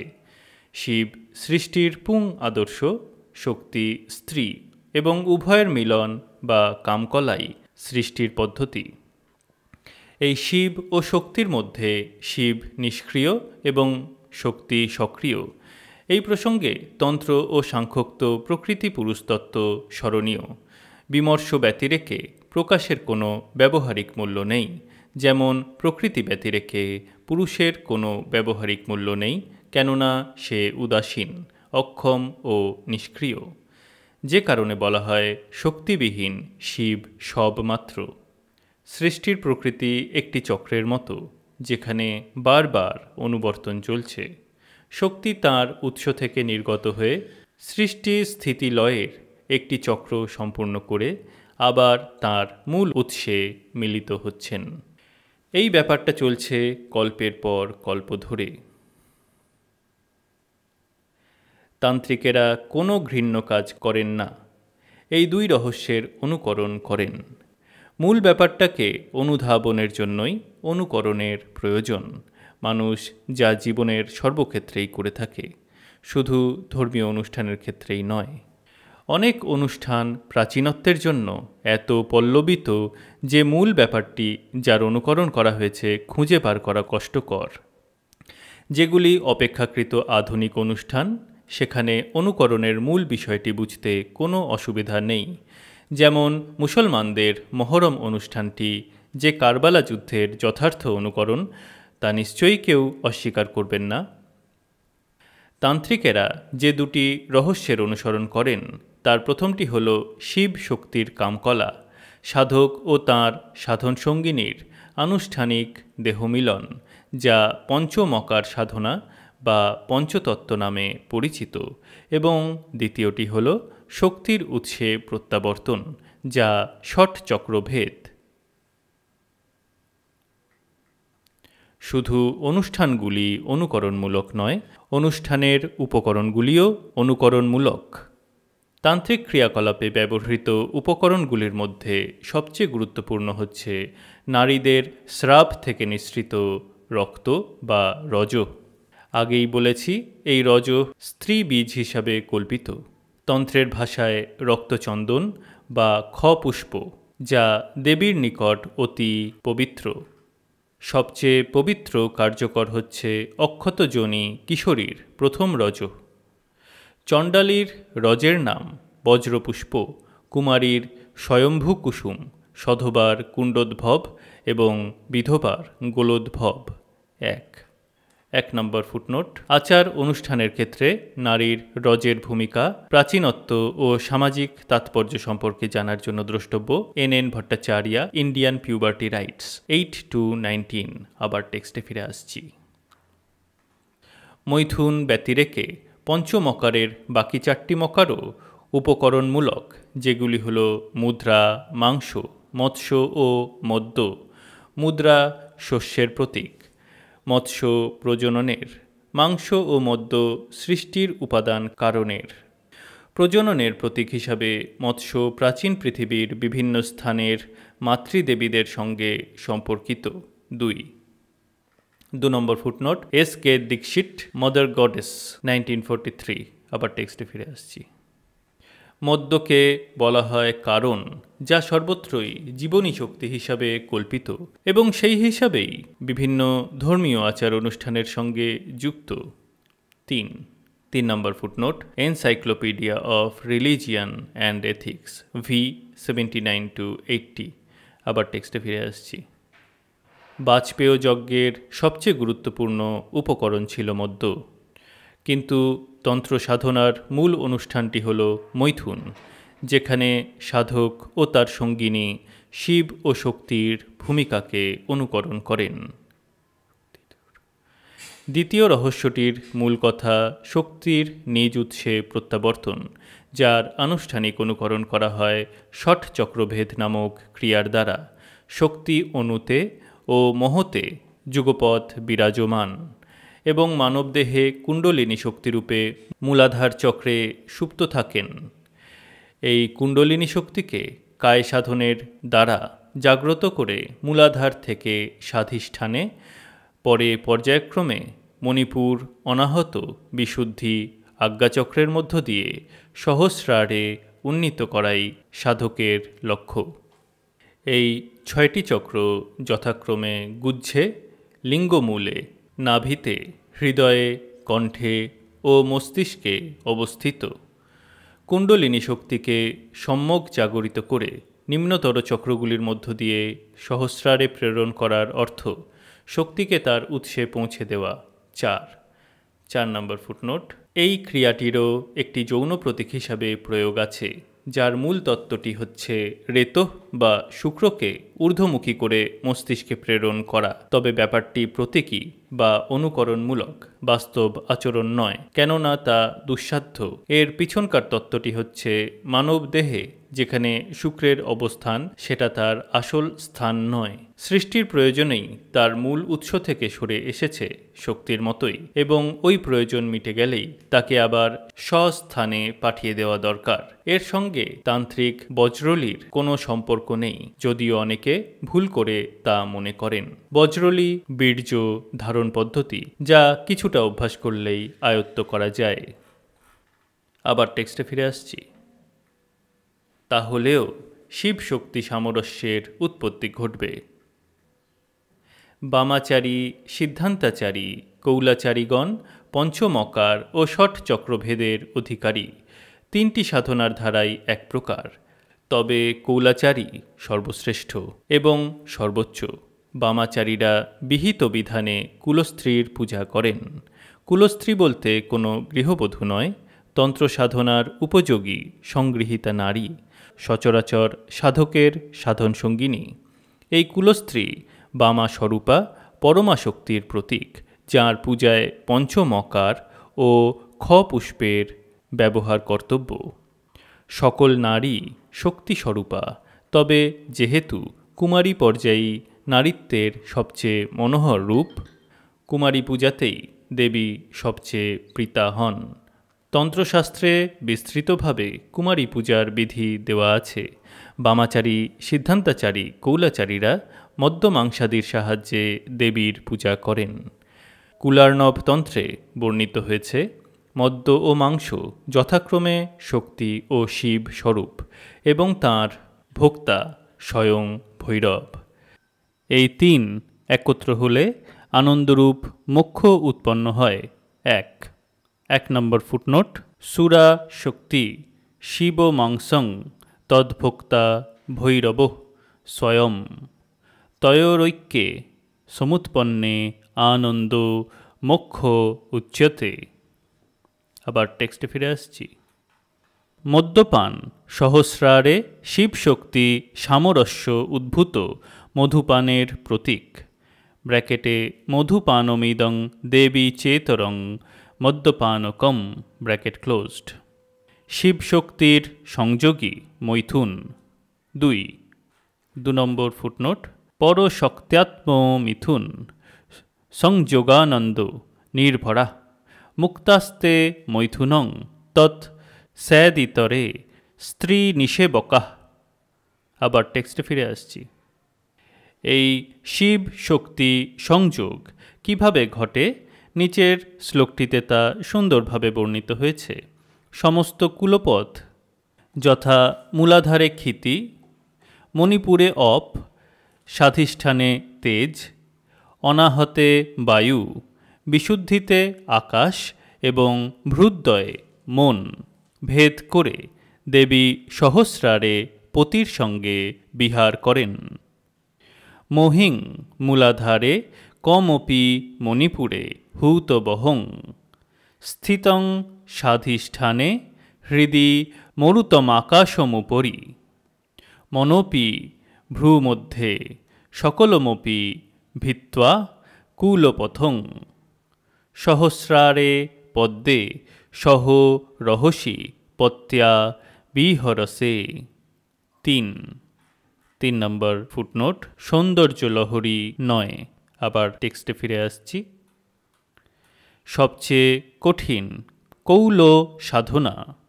শ্যামা রহস্যে বলা হয়েছে কৌল নিজের প্রকৃত রূপ প্রচ্ছন্ন রাখার জন্য ভিতরে শাক্ত, বাইরে শৈব ও সভা মধ্যে বৈষ্ণব রূপে বিচরণ করেন।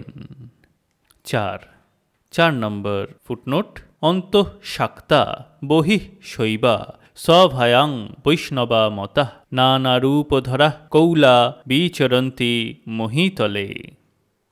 আবার টেক্সটে ফিরে আসছি। কৌল মন্ত্র সাধনে স্থান ও কালের কোনো নিয়ম নেই। কোথাও শিষ্ট, কোথাও ভ্রষ্ট, কোথাও বা ভূত পিশাচ তুল্য নানা প্রকার বেশভূষা ধারণ করে কৌল পৃথিবী ভ্রমণ করেন। কর্দম ও চন্দনে, পুত্র ও শত্রুতে তিনি ভেদ জ্ঞান করেন না। শ্মশানে ও গৃহে, কাঞ্চনে ও তৃণে যাঁর পার্থক্য বোধ নেই, তিনি প্রকৃত কৌল। 5 নম্বর ফুটনোট, নিত্যাতন্ত্র তৃতীয় পটল। আবার টেক্সটে ফিরে আসছি। দিক্কাল নিয়ম নাস্তি তিথ্যাদি নিয়ম ন চ নিয়ম নাস্তি দেবেশি মহামন্ত্রস্য সাধনে। ক্বচিৎ শিষ্ট ক্বচিৎ ভ্রষ্ট ক্বচিৎ ভূত পিশাচবৎ নানাবেশধরা কৌলাঃ বিচরন্তি মহীতলে। কর্দমে চন্দনে অভিন্নং পুত্রে শত্রৌ তথা প্রিয়ে শ্মশানে ভবনে দেবী তথৈব কাঞ্চনে তৃণে ন ভেদ যস্য দেবেশি স কৌলঃ পরিকীর্তিতঃ।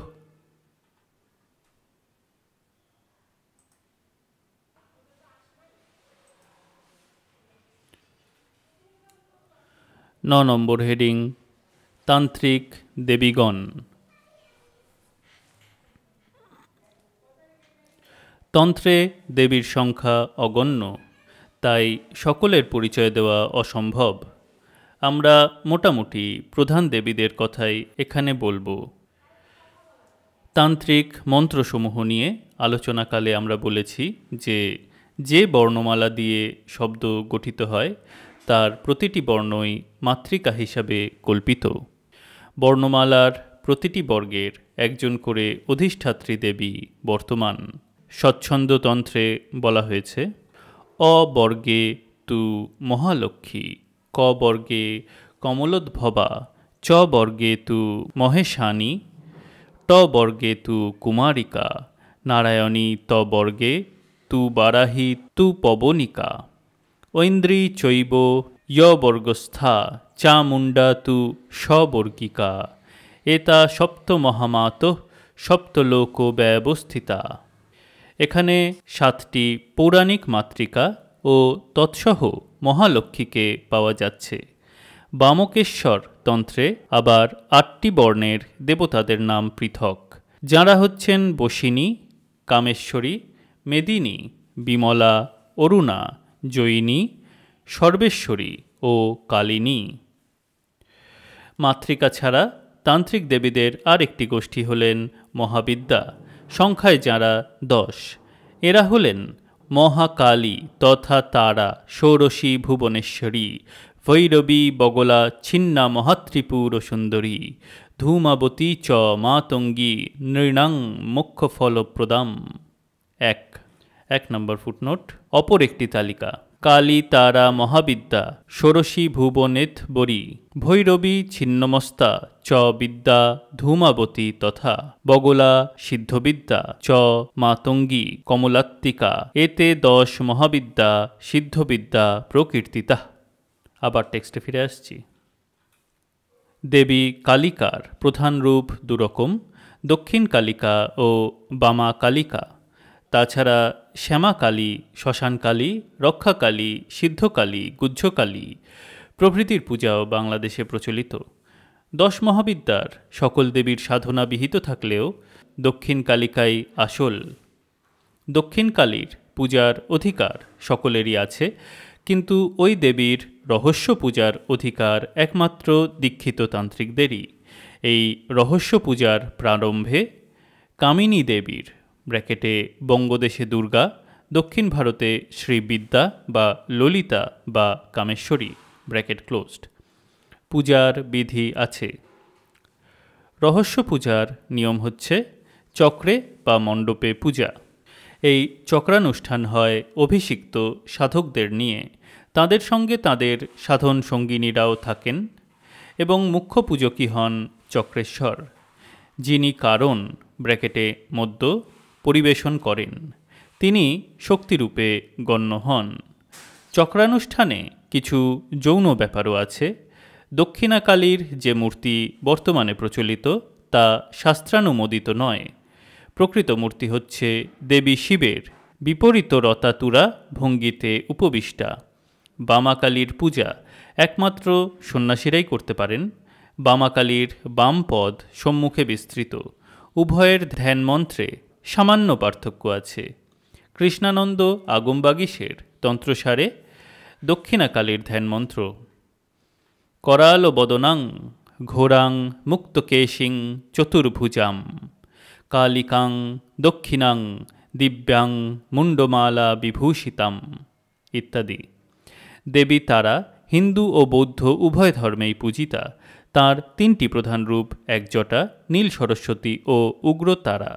महायान बौद्ध धर्मे तारा अवलोकितेश्वरेर शक्ति। तारा देवीर सम्पर्के चतुर्थ अध्याये विशद आलोचनार सुयोग हयेछे। तोरल तंत्रे शिवके बला हयेछे अक्षोभ्य एवं ताराके बला हयेछे तार शक्ति, जा ओई तंत्रेर उपर बौद्ध प्रभाव सूचना करे। शक्ति संगम तंत्रेও ওই একই ধারণার পরিচয় পাওয়া যায়। 10 মহাবিদ্যার অপরাপর দেবীরা হলেন ষোড়শী ব্র্যাকেটে ত্রিপুর সুন্দরী ব্র্যাকেট ক্লোজড, ভুবনেশ্বরী ব্র্যাকেটে রাজরাজেশ্বরী ব্র্যাকেট ক্লোজড, ছিন্নমস্তা, ভৈরবী ব্র্যাকেটে ত্রিপুর ভৈরবী ব্র্যাকেট ক্লোজড, ধূমাবতী ব্র্যাকেটে অলক্ষ্মী ব্র্যাকেট ক্লোজড, বগলামুখী, মাতঙ্গী ও কমলা ব্র্যাকেটে লক্ষ্মী ব্র্যাকেট ক্লোজড। মালিনী বিজয়তন্ত্রে দ্বাদশটি মহাবিদ্যার উল্লেখ আছে। কালী, নীলা, মহাদুর্গা, তরিতা, ছিন্নমস্তিকা, বাগবাদিনী, অন্নপূর্ণা, প্রত্যঙ্গীরা, কামাখ্যাবাসিনী, বালা, মাতঙ্গী ও শৈলবাসিনী। তারার মতো কমলা ও ছিন্নমস্তার কিছু বৌদ্ধ সম্পর্ক আছে। কমলার ধ্যানমূর্তির সঙ্গে ভারহুতের স্তূপ বেষ্টনীতে অঙ্কিত শ্রী বা গজলক্ষ্মীর মূর্তির সাদৃশ্য লক্ষ্য করা যায়। ছিন্নমস্তার, যার অপর নাম প্রচণ্ড চণ্ডিকা, ধ্যানের সঙ্গে বজ্রযান বৌদ্ধ ধর্মের ভট্টারিকা বজ্রযোগিনীর ধ্যান মিলে যায়।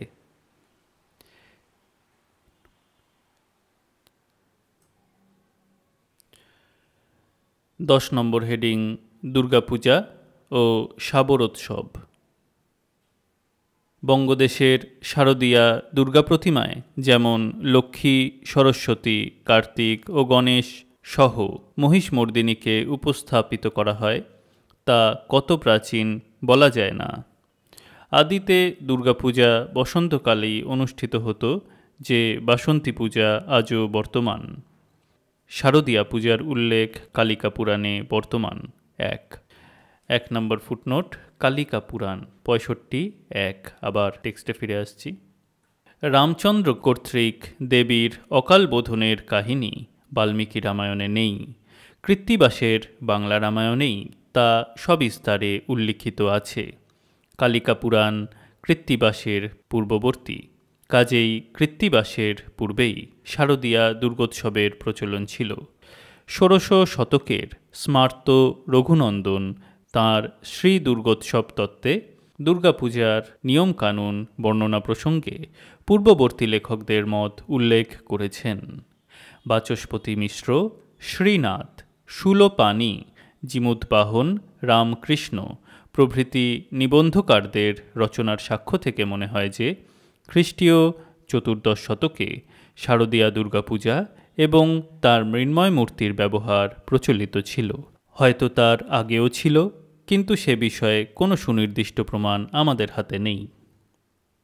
আমরা আগেই বলেছি, বঙ্গদেশের দুর্গাপূজা আসলে শস্যদেবীর পূজা, যা অনুষ্ঠিত হয় তান্ত্রিক সর্বতভদ্রমণ্ডল যন্ত্রে ও নবপত্রিকায়, যা হচ্ছে 9টি গাছ: রম্ভা, কচ্ছি, হরিদ্রা, জয়ন্তী, বিল্ব, দারিম, অশোক, মানক ও ধান্য, যাদের প্রত্যেকটির অধিষ্ঠাত্রী দেবী যথাক্রমে ব্রহ্মাণী, কালিকা, দুর্গা, কৌমারী, রক্তদন্তিকা, শোকরহিতা, চামুণ্ডা এবং লক্ষ্মী। দুর্গা আরাধনায় দেবীকে উদ্ভিজ্জসমূহের অধিষ্ঠাত্রী রূপে কল্পনা করা হয়েছে। দেবীর শাকম্ভরী নামের কথা পূর্বে উল্লেখ করা হয়েছে। ভারতচন্দ্রের অন্নদামঙ্গলে বর্ণিত তাঁর অন্নপূর্ণা রূপ এবং কুলচূড়ামণি, শাক্তানন্দ তরঙ্গিনী, তন্ত্রসার প্রভৃতি গ্রন্থে তান্ত্রিক শাক্ত উপাসনায় যে কুলবৃক্ষ পূজার উল্লেখ আছে, তা দেবীর সঙ্গে উদ্ভিদ জগতের সম্পর্ক ব্যক্ত করে।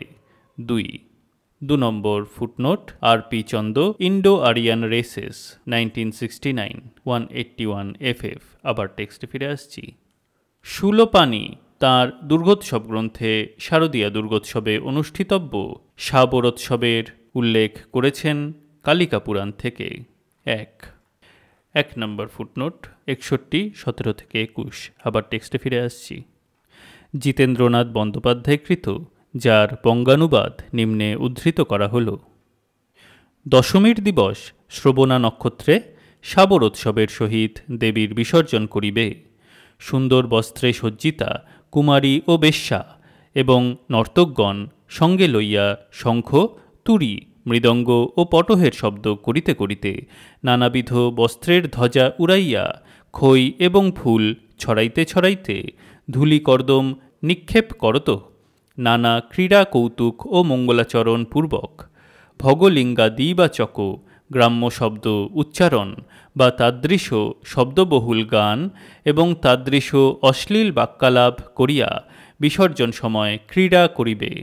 সেই দিবস যদি কোনো মনুষ্য নিজের উপর অপর কর্তৃক অশ্লীল ব্যবহার করা না ভালোবাসে, অপরের উপর অশ্লীল ব্যবহার করিতে না চাহে, তবে ভগবতী ক্রুদ্ধ হইয়া তাহাকে শাপ প্রদান করিয়া গমন করেন।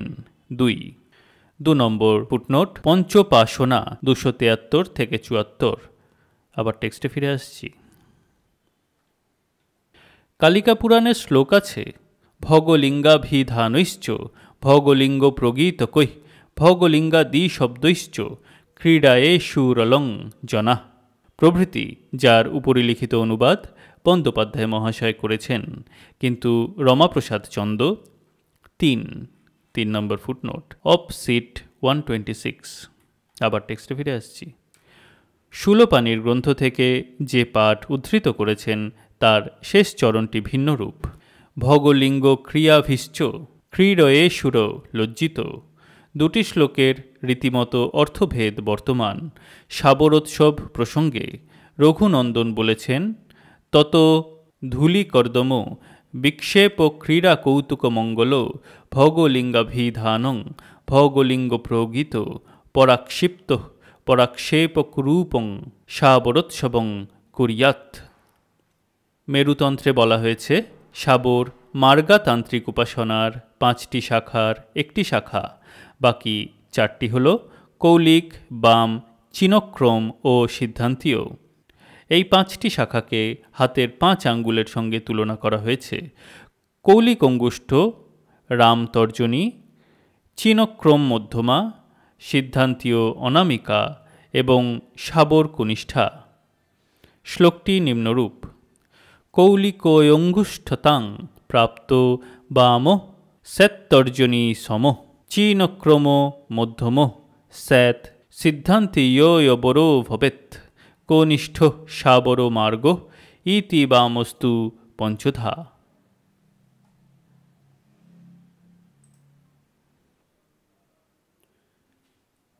11 নম্বর হেডিং শাক্ত দর্শন।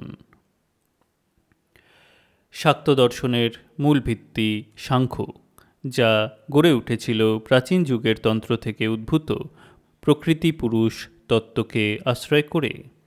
তান্ত্রিক পুঁথিসমূহের চেয়ে তন্ত্র অনেক বেশি প্রাচীন, যার মূল খুঁজতে গেলে আমাদের বৈদিক যুগেরও অনেক পিছনে যেতে হবে। সেই সুদূর অতীতের মাতৃপ্রধান সমাজ থেকে প্রকৃতি প্রাধান্যবাদের উদ্ভব হয়েছে। মাতৃকা দেবীকেন্দ্রিক সেই প্রাচীন জীবনচর্যাই আদিতন্ত্র। পরবর্তীকালের সাংখ্যদর্শন সেই প্রাচীন তন্ত্রকেই অবলম্বন করে গড়ে উঠেছিল। মাতৃ বা প্রকৃতি প্রধান ধর্মব্যবস্থা, যার আবেদন ছিল মূলত সমাজের নিম্নস্তরে, বিশেষ করে কৃষিজীবী মানুষদের মধ্যে বরাবরই সাধারণ মানুষের জীবনে বিশেষ প্রভাব সৃষ্টি করতে সমর্থ হয়েছিল। এবং এই প্রভাবের পরিধি এত বিস্তৃত যে ভারতের অন্যান্য প্রধান প্রধান ধর্মগুলিও শাক্ততান্ত্রিক ধ্যান ধারণার দ্বারা প্রভাবিত হয়েছিল। এই ধ্যান ধারণাগুলি বিভিন্ন ধর্মকে প্রভাবিত করেই ফুরিয়ে যায়নি, গুপ্তোত্তর যুগ থেকে নতুনভাবে রূপ পরিগ্রহ করেছিল। আধুনিক শাক্ত ধর্ম বলতে আমরা যা বুঝি।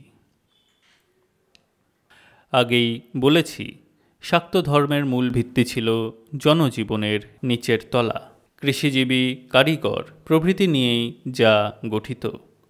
এই ধর্মের গুরুরাও ছিলেন নিম্নবর্গের মানুষ। পরবর্তী অধ্যায়ে যাঁদের কারো কারো পরিচয় দেওয়া হবে। পরবর্তীকালে ব্রাহ্মণরাও এই ধর্মের প্রতি আকৃষ্ট হন এবং তাঁদের বিদ্যাবত্তার জোরে সহজেই নেতৃত্ব অধিকার করেন। ধর্ম ও দর্শনের মূল আদর্শসমূহ লিপিবদ্ধ করার দায়িত্ব স্বাভাবিকভাবে তাঁদের হাতে এসে পড়ে। কিন্তু তার ফলে বিপদ হয় এই যে, শাক্ত ধর্ম ও তন্ত্রে ব্রাহ্মণ্যবাদের স্পর্শ লাগে এবং তারই প্রভাবে শাক্ত ধর্ম ও তন্ত্র তার কয়েকটি প্রধান বৈশিষ্ট্য হারিয়ে ফেলে। ব্রাহ্মণ দার্শনিকেরা সাংখ্যকে একেবারে পরিত্যাগ করেননি, কিন্তু আমরা আগেই দেখেছি এরা সাংখ্যের উপরও কারিকুরি করে তাকে প্রচ্ছন্ন বেদান্তে পরিণত করেছিলেন। শাক্ত দর্শনের ক্ষেত্রে বুদ্ধি, অহংকার, তন্মাত্র, মহাভূত প্রভৃতি সাংখ্য ধারণাকে বজায় রাখলেও এগুলির উপর তারা বেদান্তকে চাপিয়ে দিয়েছিলেন। সাংখ্যের পুরুষের ধারণাটাকে একেবারে বদলে সেখানে তাঁরা বেদান্তের ব্রহ্মকে বসিয়েছিলেন, যার সঙ্গে তাঁরা সমীকরণ করেছিলেন শিবের। প্রকৃতিকেও তাঁরা সদ্ধর্ম বিচ্যুত করে ওই ব্রহ্মেরই বিমর্ষ শক্তিতে রূপান্তরিত করেছিলেন। বৈদান্তিক দ্বৈত ও অদ্বৈত উভয় মতবাদ শাক্ত ধর্মে স্থান পেয়েছে। তন্ত্র সাধনায় দুটি বিশেষ কুল বা সম্প্রদায়ের প্রচলন আছে, শ্রীকুল ও কালীকুল। শ্রীকুল অবলম্বীরা কিছুটা বিশিষ্টাদ্বৈতবাদী। পূর্ববর্তী অধ্যায়ে আমরা যে শিবাদ্বৈতবাদের উল্লেখ করেছি, তার প্রণেতা শ্রীকণ্ঠের ব্রহ্মসূত্র ভাষ্য এবং অপ্পয় দীক্ষিতকৃত শিবার্কমণি দীপিকা তাঁরা মেনে থাকেন। তাঁরা শিবের সৎ ও চিৎ প্রকাশত্ব স্বীকার করেন এবং শক্তিকে বিমর্ষিণী অর্থাৎ শিবের স্বতঃসিদ্ধা স্পন্দস্বরূপা বলে মনে করেন। কালীকুল অবলম্বীরা সাধারণত অদ্বৈতবাদী। তাঁরা বলেন সচ্চিদানন্দরূপে দেবী ব্রহ্মস্বরূপিণী এবং তাঁর মায়া বিবর্ত, পরিণামী নয়। তাঁদের মতে শিব শক্তিতত্ত্ব গুণাতীত, নির্দ্বন্দ্ব ও একমাত্র উপলব্ধিগম্য। সাধারণভাবে যাকে আমরা শাক্ত দৃষ্টিভঙ্গি বলে থাকি, বৈদান্তিক দার্শনিকতা দ্বারা যা পল্লবিত তার মূল কথা হচ্ছে চরম সত্তা, যা দেশ, কাল ও কারণাতীত বিশুদ্ধ চৈতন্য স্বরূপ প্রকাশরূপে বর্তমান। বিমর্ষ শক্তি এই প্রকাশেরই ক্রিয়া সম্পর্কীয় স্বাতন্ত্র, যদিও প্রকৃতপক্ষে এই শক্তি তার স্বরূপ অর্থাৎ চরম সত্তার সঙ্গে অভিন্ন, তারই মধ্যে নিহিত এবং তারই অবিচ্ছেদ্য গুণরূপে প্রকাশিত। শক্তির দুটি অবস্থা আছে, নিষ্ক্রিয় এবং ক্রিয়াশীল। শক্তি যখন নিষ্ক্রিয় অবস্থায় থাকে তখন বলা হয় বিমর্ষ প্রকাশে লীন হয়ে গেছে। কিন্তু শক্তি যখন জাগ্রত তখন চরম সত্তাও স্বয়ং চেতন হন। তখন তাঁর আত্মজ্ঞান অহম রূপে আত্মপ্রকাশ করে। সমগ্র বিশ্বজগৎ দর্পণে প্রতিফলিত প্রতিচ্ছবির ন্যায় এই অহমে প্রতিফলিত হয়। চরম সত্তা যাঁর প্রকাশ শিব এবং বিমর্ষ শক্তি একই সঙ্গে বিশ্বময় ও বিশ্বাতীত, দুইয়ে মিলে এক অখণ্ড সত্তা। অহম এর প্রথম অক্ষর বর্ণমালার প্রথম অক্ষর অ প্রকাশকে সূচিত করে, দ্বিতীয় অক্ষর বর্ণমালার শেষ অক্ষর হ বিমর্ষকে সূচিত করে এবং এই দুইয়ের ঐক্য যা অ থেকে হ পর্যন্ত বর্ণমালার সকল অক্ষরের ঐক্যকে বোঝায় তা অনুস্বর বা বিন্দু। এই চরম সত্তার সঙ্গে শক্তি বা কলা চিরকালীন ঐক্যবন্ধনে আবদ্ধ হয়ে আছেন। কলা শব্দটির অর্থ বিশ্বব্যতিক্রমী সর্বাতীত শক্তি। এই শক্তির প্রথম বিকার ইচ্ছা। তৈলবীজের মধ্য হতে যেমন তৈল নিষ্ক্রান্ত হয়, তেমনি সৃষ্টির প্রারম্ভেই শক্তির আবির্ভাব হয়। এই শক্তির আবির্ভাব নিদ্রার অবচেতনার পর জাগ্রত ব্যক্তির পুরাবির্ভাবের মতো। সত্তা এবং শক্তি উভয়ই চিৎ বা শুদ্ধ জ্ঞান স্বরূপ। তবে শক্তি সকল বস্তুর উপর ক্রিয়া করেন বলে তাদেরই প্রকৃতি অনুসারে কখনো জ্ঞান এবং কখনো ক্রিয়ারূপে প্রতিভাত হন। দ্বৈতবাদী শাক্তদের মতে বিন্দু হচ্ছে নিত্য জড় বস্তু, কিন্তু শক্তির ক্রিয়ার অধীন। অদ্বৈতবাদী শাক্তদের সঙ্গে তাদের পার্থক্য এখানে যে যদিও তাঁরা শিবকে শক্তির সঙ্গে অবিচ্ছেদ্য বলে মনে করেন এবং তাদের এক ঈশ্বর সত্তার দুদিক বলে মনে করেন, বিন্দু বা জড় বস্তুকে তাঁরা শিব শক্তি অদ্বয়ের থেকে পৃথক করে দেখেন। তাদের মতে বিন্দু শিব ও শক্তির মতোই নিত্য। সৃষ্টি বিষয়ে শিব কর্তা, শক্তি তাঁর যন্ত্র এবং বিন্দু জড় উপাদান। শক্তি জড় স্বভাব নয় বলে ক্রিয়ার সময় তাতে কোনো পরিবর্তন হয় না, কিন্তু বিন্দুতে হয়ে থাকে। বেদান্তকে ভিত্তি করার দরুন ভারতের ধর্মীয় দর্শনগুলি একটি বিশেষ ধরনের স্ববিরোধ এড়াতে পারেনি। শঙ্করাচার্য কথিত বেদান্তের চরম অদ্বয়বাদী ব্যাখ্যা বৈষ্ণব, শিব, শাক্ত কোনো তরফই মানতে পারেনি, কেননা জগৎকে কোনো ধর্মব্যবস্থার পক্ষে অস্বীকার করা সম্ভব ছিল না। কাজেই তাদের প্রধান সমস্যা ছিল বিশুদ্ধ চিৎস্বরূপ ব্রহ্মের সঙ্গে। তা তিনি বৈষ্ণবের বিষ্ণুই হন, শৈবের শিবই হন বা শাক্তের শক্তি হন। জড় জগতের সম্পর্ক ব্যাখ্যা করার সমস্যা। কেউ কেউ বলেন যে পরিদৃশ্যমান জগৎ নিত্যসিদ্ধ চরম তত্ত্বে অর্থাৎ ব্রহ্মে অধ্যস্ত, সুতরাং জগৎ মিথ্যা অবভাস মাত্র এবং ব্রহ্মসত্তায় তার কোনো ক্রিয়া নেই।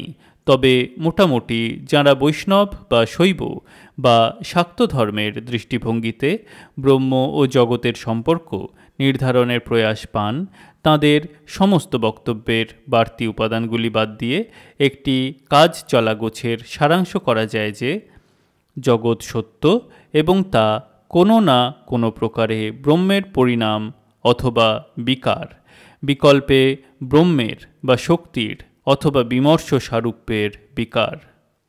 কিন্তু চিৎ স্বরূপ ব্রহ্ম থেকে অচিৎ জগতের উদ্ভবের ব্যাখ্যার মধ্যে কিছুটা কষ্টকল্পনা আছে, যা কোনো ধর্মীয় দর্শনই এড়াতে পারেনি, শাক্ত দর্শনও নয়। কিন্তু শাক্ত দর্শনের ক্ষেত্রে সমস্যাটা আরও বেশি। ব্রহ্ম ও জগতের সম্পর্ক নির্ধারণের সমস্যার সঙ্গে আরও গোটা কয়েক ঐতিহ্যের সমন্বয়ে সমস্যা যুক্ত হয়ে শাক্ত দর্শন অত্যন্ত ঘোরালো হয়ে গেছে। আমরা এই গ্রন্থের প্রতিটি অধ্যায়ে প্রদর্শন করবার চেষ্টা করেছি যে তন্ত্র একটি সুপ্রাচীন যুগের অন্তঃস্রোত, যার মধ্যে বহু ধরনের উপাদান বর্তমান। তন্ত্রের ভাববাদী রূপান্তরকরণ হাল আমলের, অর্থাৎ আদি মধ্য ও মধ্যযুগের। যখন থেকে বৈদান্তিকরা তন্ত্র ও শাক্ত ধর্মকে ব্যবহার করতে শুরু করেছেন, কিন্তু তার পূর্ববর্তী পর্যায়ে তন্ত্র মূলত বস্তুবাদী ও লোকায়তিক চরিত্রের অধিকারী ছিল। দেহাত্মবাদ নিয়ে আলোচনা প্রসঙ্গে আমরা যা দেখেছি, এই সকল উপাদান ছাড়াও আদিম জাদুবিশ্বাসমূলক নানা উপাদান তন্ত্রে বর্তমান। তান্ত্রিক যৌনাচারসমূহ এই সকল আদিম উপাদানের অভিব্যক্তি। অনুরূপভাবে কায় সাধন ও জীবন মুক্তির ধারণাও উৎস পৃথক, যেগুলির উপর কিছুটা লোকায়ত প্রভাব আছে। জাদুবিশ্বাসের পক্ষে অপরিহার্য শব্দ ও ধ্বনিগত কলাকৌশল তান্ত্রিক মন্ত্রসমূহের রহস্যময়তায় ব্যক্ত হয়েছে। শব্দ, বীজ, নাদ, বিন্দু, বর্ণ, অক্ষর এগুলির উৎস সম্ভবত ওই আদিম জীবনচর্যা। এতগুলি বিচ্ছিন্ন উপাদানের সমন্বয় এবং একটি বিশিষ্ট আদর্শের ভিত্তিতে সেগুলিকে ব্যাখ্যা করার যে কোনো প্রয়াসের মধ্যেই সবিরোধ থাকতে বাধ্য, যা মহামহোপাধ্যায়, গোপীনাথ কবিরাজের মতো মহামনীষী এবং তুলনাহীন বিদ্বানও এড়াতে পারেননি। কাজেই কোনো সমন্বয়ী ব্যাখ্যার প্রচেষ্টা না করে শাক্ত ধর্ম ও তন্ত্রের আলোচনায় যদি গঠনকারী উপাদানগুলিকে বিশ্লিষ্ট করে দেখা যায় এবং সেগুলিকে তাদের ঐতিহাসিক উদ্ভবের পরিপ্রেক্ষিতে বোঝার চেষ্টা হয়, বিবর্তিত ও পল্লবিত রূপ থেকে আলাদা করে, তাহলেই বিষয়টির উপর সুবিচার করা সম্ভব হবে বলে আমাদের বিশ্বাস।